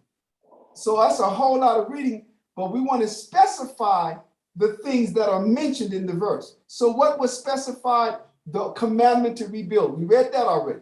Now, what else was specified in verse 25? That there would be, the wall would be built, the streets would be built, but it would be built in troublous times. So we're going to read what those troublous times are talking about. It's talking about all the enemies trying to prevent us from being able to do that when they asked to participate in the rebuilding and we refused their participation. So they decided, well, then fuck it, y'all ain't gonna get to build nothing. And they went back and complained to the Persian kings and said, if you let these people build this place, they're gonna be rebels. Go check the books. Every king that ever ruled, they rebelled against him.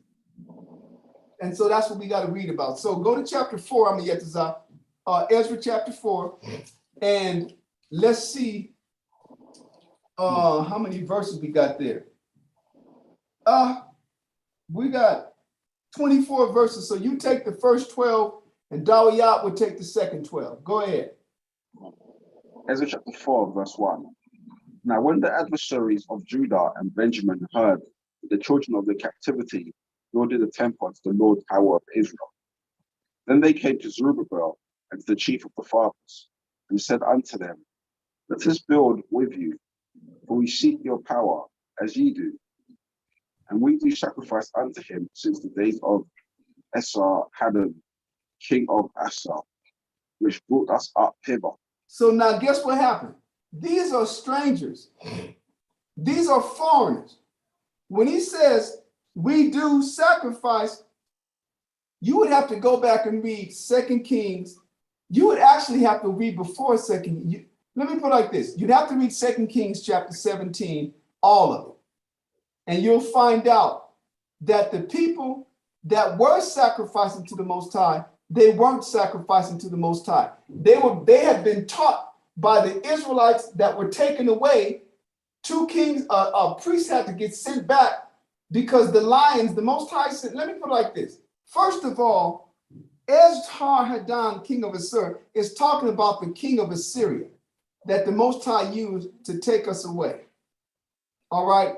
So it happened really among 3. They're just mentioning this one, but it happened with 4 or 5 of the Assyrian kings. It started off with Tiglath-Pileser, it went on to Sargon, it went on to Shalmaneser, and then from Shalmaneser, Sennacherib.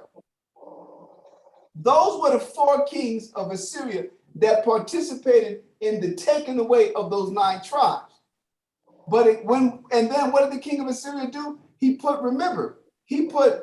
foreigners in the cities of Samaria instead of the children of Israel. So what happened?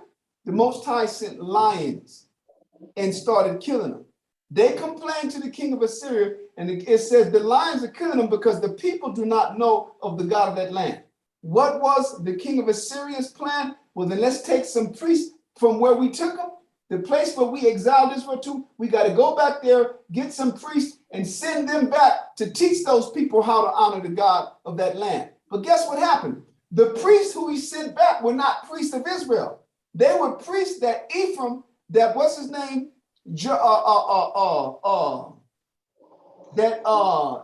Jeroboam had set up after having kicked out all the Levites. So this is why Zerubbabel and them are like, no, y'all can't help us. Because they said that they were serving or sacrificing to our God, but they weren't. But you'd have to go back and read all of that. You understand? You'd actually, guess what you'd have to read? You'd have to read from 2 Samuel chapter 12 all the way to 2 Kings chapter 17. It's a lot of reading, but that's what's going to help you to understand why Zerubbabel and everybody else in Jerusalem is not allowing these people to work with us, because they say they were sacrificing to our God, but they weren't. But you don't know that unless you read the history, because here it sounds like Israel just rejecting them just because. And Solomon, when he built that temple, prayed a prayer which included if foreigners, if strangers wanted to come and honor the Most High, that he blessed them out. That's in there. So, in other words, the more you know about the scriptures, the clearer the reasoning becomes. So Zerubbabel is like, no, y'all wasn't worshiping our God. You ain't gonna help us out. Bunch of damn pagans. Read that verse on me once more time, verse 2 and on down.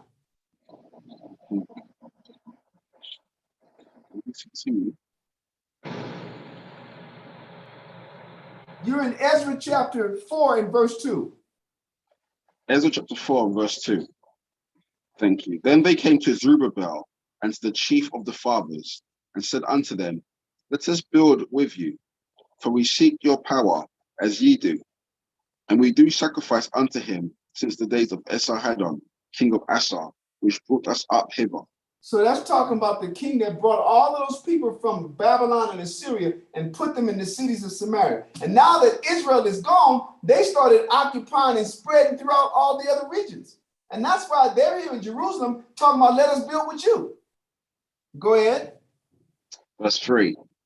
But Zerubbabel and Jeshua and the rest of the chief of the fathers of Israel said unto them, ye have nothing to do with us to build an house unto our power.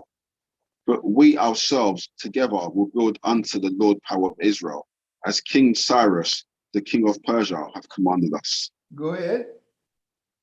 Then the people of the land weakened the hands of the people of Judah and troubled them in building. Now, hold on. What did it say in Daniel chapter 9?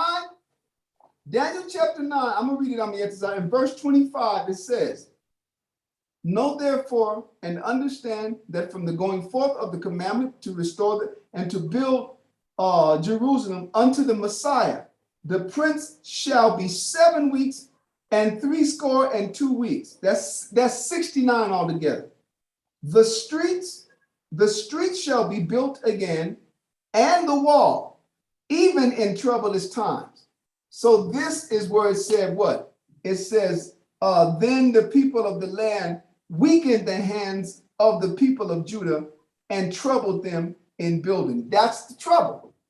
Now, when it says weaken us, they didn't break our hands. When it says weaken us, meaning they began to set into motion all of these deeds that would result in, first and foremost, the work having to be detained for a long ass time until the new king of Persia could get down to the matter. And that king would be Darius, right? Go ahead, I'll read on down.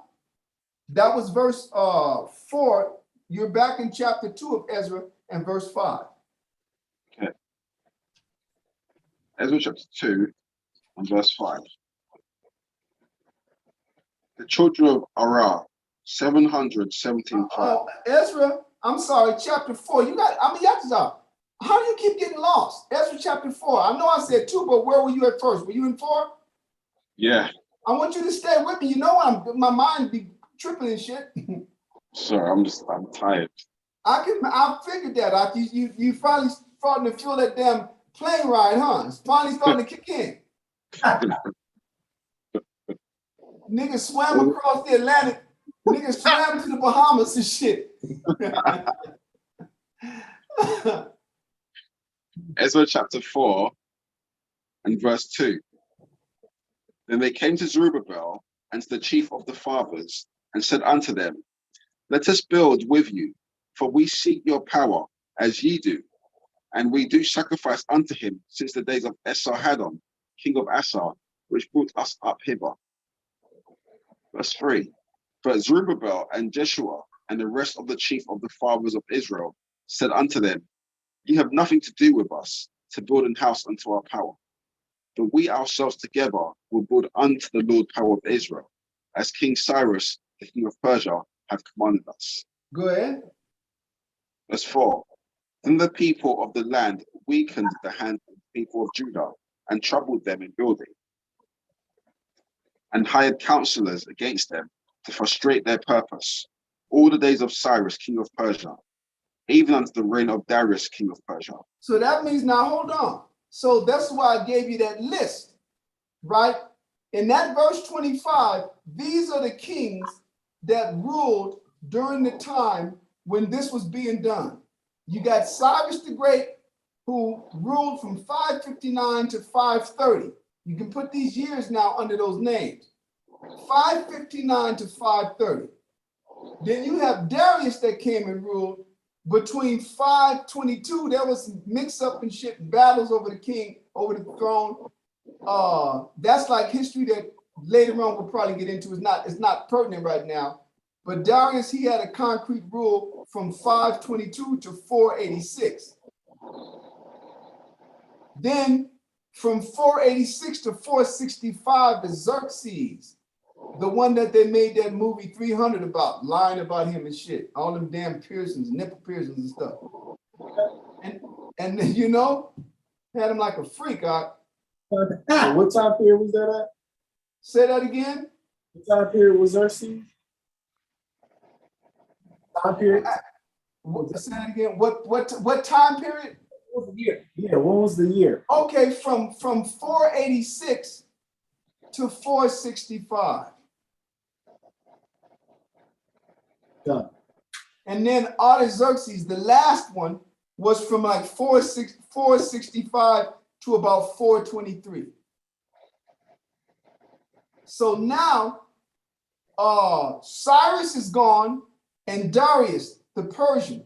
Darius the Persian is different than Darius the Mede that we just read in Daniel chapter 9 and verse 2.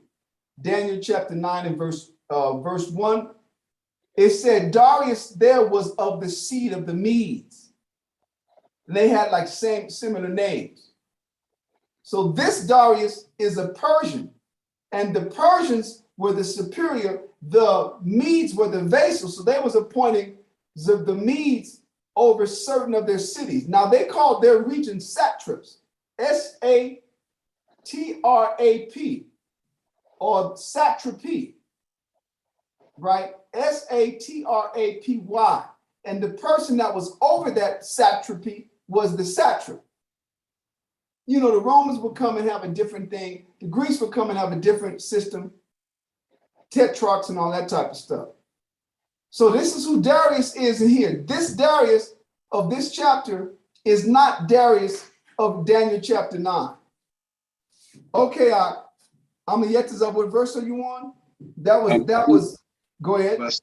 Ezra chapter 4, verse 6. Continue. And in the reign of Ahasuerus, in the beginning of his reign, wrote they unto him an accusation against the inhabitants of Judah and So Jerusalem. now it then passed on to Xerxes. I told you earlier, Ahasuerus is Xerxes of the book, or this is the Xerxes he's known as. So do me a favor. Look up real quick that name, Ahasuerus the Persian, and see that you can prove that this is Xerxes. The guy that had the voice in the movie, like 6 niggas talking at the same time. Did y'all see that movie, 300? They made his voice sound like he had a harmonic in his voice or some shit. I am mercy. You know, he had 6 sounds at one time. Piercings all over the place. Nigga looked like he was off of, you know, Austin's 6th Avenue. All them eccentric ass people there, right? But when you read the book of Esther, you see that Xerxes or Ahasuerus, that dude was about order. He's the one that put his own queen out of office for what? For disobeying him. And he did that so that all the women throughout his realm, all of the Persian Empire, that they would respect their women, that the women would respect their men, the rich as well as the poor, the weak as well as the mighty. He wasn't about to have no women disrespecting. Find anything on yet to say?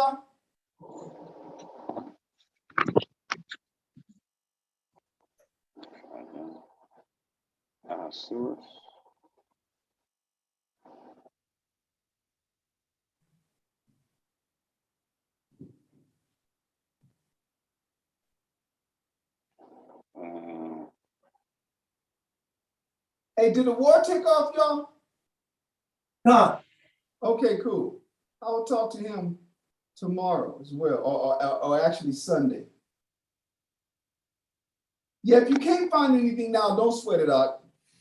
Let me see something. I'm gonna get. Oh, I've got something.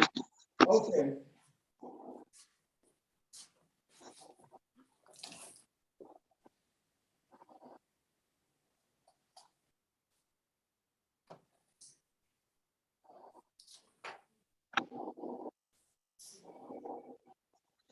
See that is Xerxes.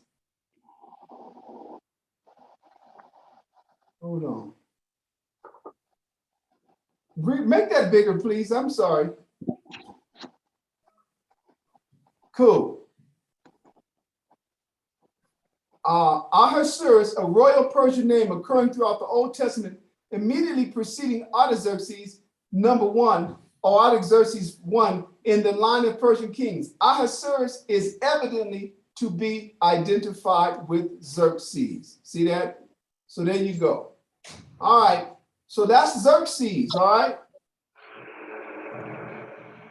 And that is the one that made war and went up and encroached upon the Greek world. He tells you that he would. Daniel tells you in chapter 11, verses 1 through 3, that he would do that. Okay. Now, so here we are in verse. Read verse 6 again, Amiyatazan. You're back in Ezra chapter 4, verse 6. Ezra chapter 4, verse 6. And the reign of Ahasuerus, in the beginning of his reign. Your mic, something happened to your mic. Your sound is weird. Can you hear me now? Yeah, I can hear you. It was not, we can hear you. It all of a sudden it muffled. I think I turned the AC on. Okay. Verse 6. And in the reign of Ahasuerus, in the beginning of his reign, brought they unto him an accusation against the inhabitants of Judah and Jerusalem. So hold on. So that means they decided the whole time, listen, in verse 5, and hired counselors against them to frustrate their purposes all the days of King Cyrus, the king of Persia. So that means during the reign of Cyrus, the one who put the decree out, all of these foreigners, when it says counselors, they hired people that Cyrus had put in charge down there before the Jews got there. Those are the ones that had the ear of the king. They called them counselors. So they paid them to go and get complaints so that all during the time of the king of Cyrus, Cyrus, they couldn't get no work done. Then when the next king came in, they did the same thing, right? Even unto the reign of Darius, the king of Persia. That's the end of verse 5. Then in verse 6, Ahasuerus or Xerxes, in the beginning of his reign, wrote they unto him an accusation against the inhabitants of Judah and Jerusalem. That means they was plaguing. In other words, this is 3 kings now that the Jews still ain't been able to get work done. That's crazy. Exactly, huh? Then finally, the last one, read verse 7. I'm gonna get this up. Okay. Ezra chapter 4, verse 7. And in the days of Artaxerxes wrote Bisham, Mithredath, Tabiel, and the rest of their companions unto Artaxerxes, king of Now, Persia. these are the people that were the ones who spearheaded the campaign against us. These are not Israelites. These are those foreigners. Go ahead. And the writing of the letter was written in the Syrian tongue and interpreted in the Syrian tongue. Rehum, the chancellor, and Shimshai, the scribe, wrote a letter against Jerusalem to Artaxerxes, the king, in this sort. Verse 9. Then wrote Rehum, the chancellor, and Shimshai, the scribe, and the rest of their companions, the Dinianites, the Aphasachites, the Tarpelites, the Aphrasites, the Archavites, the Babylonians, the Susanchites, the Dehavites, and the Elamites. These are all foreigners from different areas of Mesopotamia. Go ahead. Verse 10. And the rest of the nations whom the great and noble Asnapper brought over and set in the cities of Samaria, and the rest that are on this side the river, and at such a time. So you see, they had begun to fully occupy our land, because remember, we were taken out for 70 years. So they went beyond the borders of Samaria. Go ahead. Verse 11. This is the copy of the letter that they sent unto him, even unto Artaxerxes the king. Thy servants, the men on this side of the river, and at such a time. But now, when he said the men on this side of the river, he's talking about on what? West of the river. Because Xerxes was east of the river. The river that he's talking about is the Euphrates. That was the great river. You had 2 of them, the Tigris and the Euphrates, but the Euphrates is the greater of the 2, and Persia lied to the east. The 2 rivers ran right through Babylon, and then to the west was all of what? The place where Israel would be at. The land of Canaan and so on. So I'm going to go ahead and pick it up at verse 12, verse 13. Read one more verse on me, Yetazah. Okay, Ezra chapter 4 and verse 12. Be it known unto the king that the Jews which came up from thee to us are come unto Jerusalem. Is it me, but do Yetazah sound like Xerxes now? Nah. I turned the AC off. No, but I'm saying now it had like a double or triple voice. I just mentioned that shit, and it just started doing it. Did you hear that, Dawiyad? Remember that movie? You remember 300, how that funny voice Xerxes had? Yeah, it's crazy. There were like 3 people talking at one time. Yeah. Go ahead and read read verse 12 again. Ezra chapter 4 and verse 12.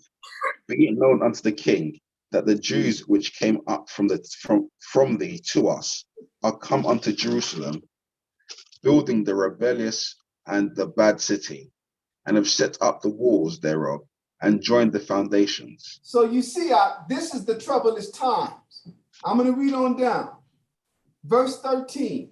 Be it known now unto the king that if this city be builded and the walls set up again, then will they not pay toll, tribute, and custom, and thou shalt endamage the revenue of the kings. That means, listen, you let these people build, your cash flow gonna stop. They ain't gonna pay you nothing. And then you're gonna end up messing up, right? And damaging means to destroy, to diminish the revenue of the kings. Reading on down. Verse 14. Now, because we have maintenance from king's place, from the king's palace, and it was not meet for us to see the king's dishonor, therefore have we sent and certified the king. I told you, these are the ones that the kings of Persia had established to what? To be in control of that region, of their empire. And that's what it means when it says, Now, because we have maintenance from the king's palace, that means the king is maintaining us. He's paying us to watch things down there. And so in our estimation, you can't let these people come back and rebuild. This is what they're saying. Verse 15. That search may be made in the book of records of thy father. See, he's saying, go back to your father's history record. And you're going to see these people are rebellious. Now, we're going to refer to what they're talking about. I'm reading verse 15. That search may be made in the book of the records of thy fathers. So shalt thou find in the book of the records and know that this city is a rebellious city and hurtful unto kings and provinces, and that they have moved sedition within the same of old time, for which cause this city was destroyed. He's talking about the things that we did in Babylon. Remember that we read a while back. Well, let me put it like this. We got to go into this thing deep. So when he says that a search be made, and you'll see in the books of your fathers that this city is a rebellious city and hurtful unto kings and provinces, and that they have moved sedition within the same of old time. First of all, let's go to the book of, I think it's going to be Judith. I'm going to show you what they're making reference to. There was a time when the Persian kings, listen, they're talking about many things, but I'm thinking the first one I want to read was about Assyria. I'm not sure. Let me get there. It's going to be in the book of Judith. So hold on.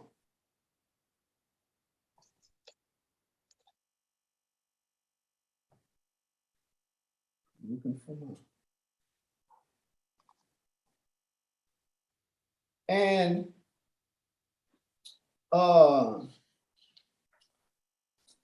in Judith chapter 5. Now, where are we at? We're still dealing with, this is during the time where Babylon have conquered the world, and he's operating in chapter 1 Dawiyat, I want you to read Judith chapter 1, and I want you to read verse 1 and 2 only. Now, why are we doing this? So that we can find out whose kingdom is this during the time of. You're going to see Israel was making trouble back then. Judith chapter 5, verse 1 and 2. Then was it declared to Holophony. No. Judith chapter 1 first. Judith chapter 1. I mean, Yahweh is going to read chapter 5, but you're going to read chapter 1 and verse 1 and 2. Okay, chapter 1, verse 1 and 2. In the 12th year of the reign of Nebuchadnezzar. That right? Yes. Nebuchadnezzar is what it says. Go ahead. Nebuchadnezzar, who reigned in Nineveh, the great city, the days of our Arphaxad, the Medes, and Ecbatane, built in Ecbatane walls round about of stone, hewn 3 cubits broad and 6 cubits long, and made the height of the wall 70 cubits, and the breadth of 50 cubits. Okay, stop. Jump down to verse 7 so you can see who he was the king of. Go ahead. Then Nebuchadnezzar, king of the Assyrians, sent unto all that dwelt in Persia, and to all that dwelt westward, to those that dwelt in Sicilia, and Damascus, and Lebanon. Okay, that's good enough. Why don't we read that so that we can know what we're getting ready to read in chapter 5 is what Israel, how is an assessment of what type of people we were during the time of the Assyrians. So now I'm going go to chapter 5, and we're not going to read the whole chapter.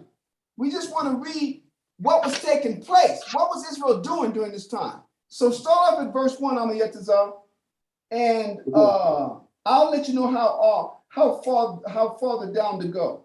Go ahead. Judith chapter 5, verse 1. Then was it declared to Holofernes, the chief captain of the army of Assur. So Then this is children the of- Assyrian. Now remember, it said Assur. We just read that where? We read that in Ezra chapter 4 and verse 2, where it said, then they came to Zerubbabel and the chief of the fathers and said unto them, let us go with you, for we seek your God as ye do, and we do sacrifice unto him since the days of Esarhaddon, king of Assur. Assur is interchangeable with Assyria. Assur is the father of the Assyrians. You can get that in what? In Genesis chapter 10. You'll have to read Genesis chapter 10. You find the verse that tells you the descendants of Shem. And of the descendants of Shem, you're going to find who? You're going to find Arphaxad. You're going to find Ashur. That's who he is. So when they say Ashur, or Assur, they're talking about the Assyrians, but from the father of the Assyrians. So here in chapter 5 and verse 1, the captain of the army of Assur, of the kingdom of the empire of Assyria, is getting word about Israel. Go ahead, I'll read it from chapter 5 and verse 1 again. Judith chapter 5 and verse 1. Then was it declared to Holofernes, the chief captain of the army of Assur, that the children of Israel had prepared for war, and had shut up the passages of the hill country, and had fortified all the tops of the high hills, and had laid impediments in the champaign countries. In the campaign countries, the countries in which the Assyrians were campaigning. Now, why do we read this?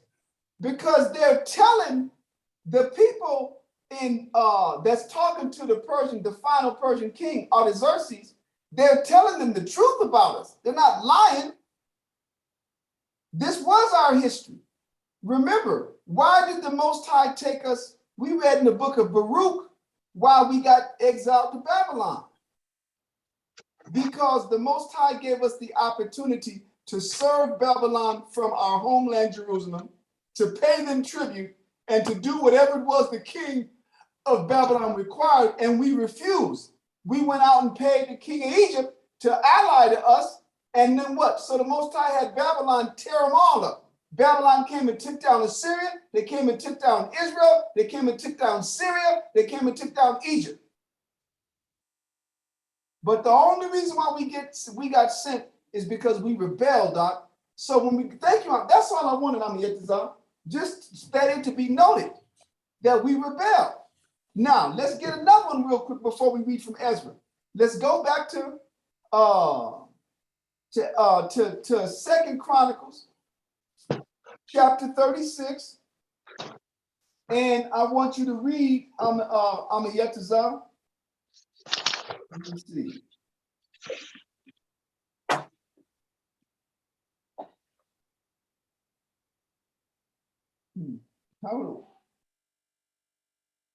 Where am I at? That's chapter 36. Hold up.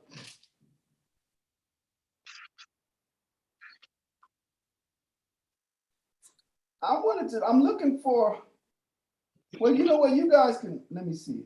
8 years old.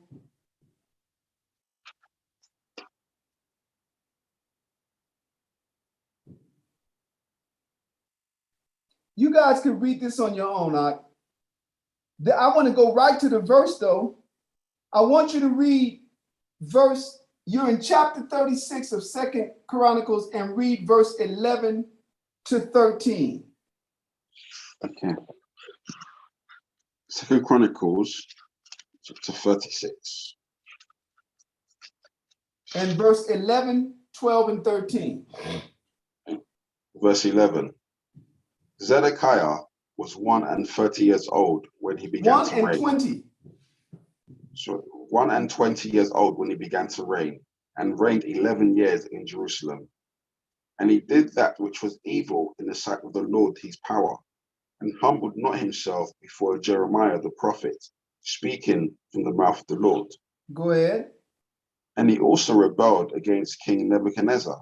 So Who this is made what him- he's talking. Hold on. He also did what? Read verse 13 again. Verse 13. And he also rebelled against King Nebuchadnezzar, who had made him swear by the Most High. But he Okay, stiffened, go ahead. his neck and hardened his heart from turning unto the Lord power of Israel.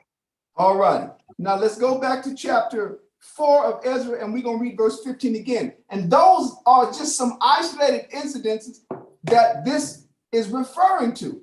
So when these enemies of Israel write these letters to the king of Persia, Artaxerxes, right? The final, he wasn't the last one, but in other words, in this series of this event that's prophesied, this is what it's talking about. So they're writing and they're telling the history of Israel, which was true. Now, something that's not in the Bible was the people of Cyprus and the people of Canaan, or I shouldn't say Canaan. I'm trying to think of, Cyprus is the island off the coast. The point I want to make is Israel partook of a rebellion against one of the Persian kings. That if we didn't start it, the people of Cyprus and the people of Palestine, they started a rebellion and Israel joined it. And because of our part in it, we got banned all the way to a region called Hyrcanus, which was on the south of the Caspian Sea. Today, it would be like Afghanistan. It would be Parthia. We got banished for our participation. So the people that are telling this are telling the truth. But the Most High had punished us and was now what? Letting Israel go back. Our punishment wasn't over because we still were subject to the kings of Persia. Later on, we would become subject to the Greeks, and after that, the Romans. The punishment was successive, but the Most High was going to allow us to enjoy, so to speak, our time in our land. So I'm sorry, verse 15, one more time. I was reading. Ezra chapter 4 and verse 15. That search be made in the book of the records of thy fathers, so shalt thou find in the book of the records, and know that this city is a rebellious city and hurtful unto kings and provinces. And that's what we just read. One of the people that we rebelled against was Nebuchadnezzar. We was rebelling against Nabucodonosor. That's a different seed. It's the seed of Assyria. All right. And that they have moved sedition within the same of old time. And we did. For which cause this city was destroyed. That's why the Most High, you got your hand raised, brother? No, I'm not. I'm sorry. I thought you had a question about one of the verses. So when it says, for which cause was this city destroyed, they're referring to what you can read in all of 2 Chronicles chapter 36. That is why Jerusalem was destroyed. They tell the true history. Verse 16, we certify the king that if this city be builded again and the walls thereof set up, by this means thou shalt have no portion on this side of the river. That means that once they build this place back up, you're not going to be getting anything from this side of the river. Everything west of the river, you won't get it. Talking about the Euphrates. Verse 17. Then sent the king an answer unto Rehum, the chancellor, and to Shimshai, the scribe, and to the rest of their companions that dwell in Samaria, and unto the rest beyond the river, peace at such a time. The letter which he sent unto us hath been plainly read before me. And I commanded, and search hath been made, and it is found that this city of old time hath made insurrection against kings, and that rebellion and sedition have been made therein. There have been mighty kings also over Jerusalem, which have ruled over all countries beyond the river. talking about David. And toll, tribute, and custom was paid unto them. Talking about they had some kings that collected tribute as well. Give ye now commandment to cause these men to cease. So that's what it's talking about. How we know was troublous times. And that this city be not builded until another commandment shall be given from me. Take heed now that ye fail not to do this. Why should damage grow to the hurt of the kings? Now, when the copy of the king Artaxerxes' letter was read before Rehum and Shimshai the scribe and their companions, they went up in haste to Jerusalem unto the Jews and made them to cease by force and power. Then ceased the work of the house of the Most High, which is at Jerusalem. So it ceased until the second year of the reign of Darius, king of Persia. So, we got to see. This is a letter. Anyway, okay. That's where we are right now during Darius's reign. Now, what happened in Ezra chapter 6? Well, let me put it like this. We're done for the night. That's a whole lot. Have you guys been taking notes? Okay, because we're going to do a whole lot. I told you, it's not going to come chronological. Okay, good. It's going to come in the way that the verses are mentioning it. So now it said Darius, right? So we're going to go next week and read chapter 6 and see what Darius did. But this is how you break down all the verses, really talking about whatever topic. But right now, we're dealing with Daniel chapter 9, verses 24 to 27. And the reason why brothers don't, after all the decades and years, don't have it is because they simply won't read and read. In other words, they won't take what's in Daniel chapter 9 and go and find the references that's in the very same book. So they basically, Israel be trying to escape from having to read. But that's how the Most High gave me Daniel chapter 11. That's how he gave me 2nd Ezra chapter 11 and 12. That's how he gave me everything. Just read, it's all here. And that which is not here ain't meant for us to know. But anyway, so so we'll go ahead and convene now because it's going to be a lot of reading. And what happens is I don't want it to get so, how can I put it? You know how just there come a time when you've been read so much that you start getting lost in the storyline? Yeah. That's what I don't want to happen in these series. I want it to be kind of, I would rather cover a little information and that we know what got covered and what it pertains to, rather than to continue going and start getting lost. All right. So yeah. We'll see y'all we'll see you guys on next Friday. Okay. Yes, I just need to holler at you afterward. Okay, briefly, very briefly. All right.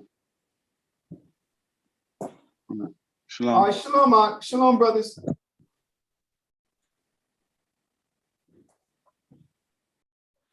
Called you earlier, man.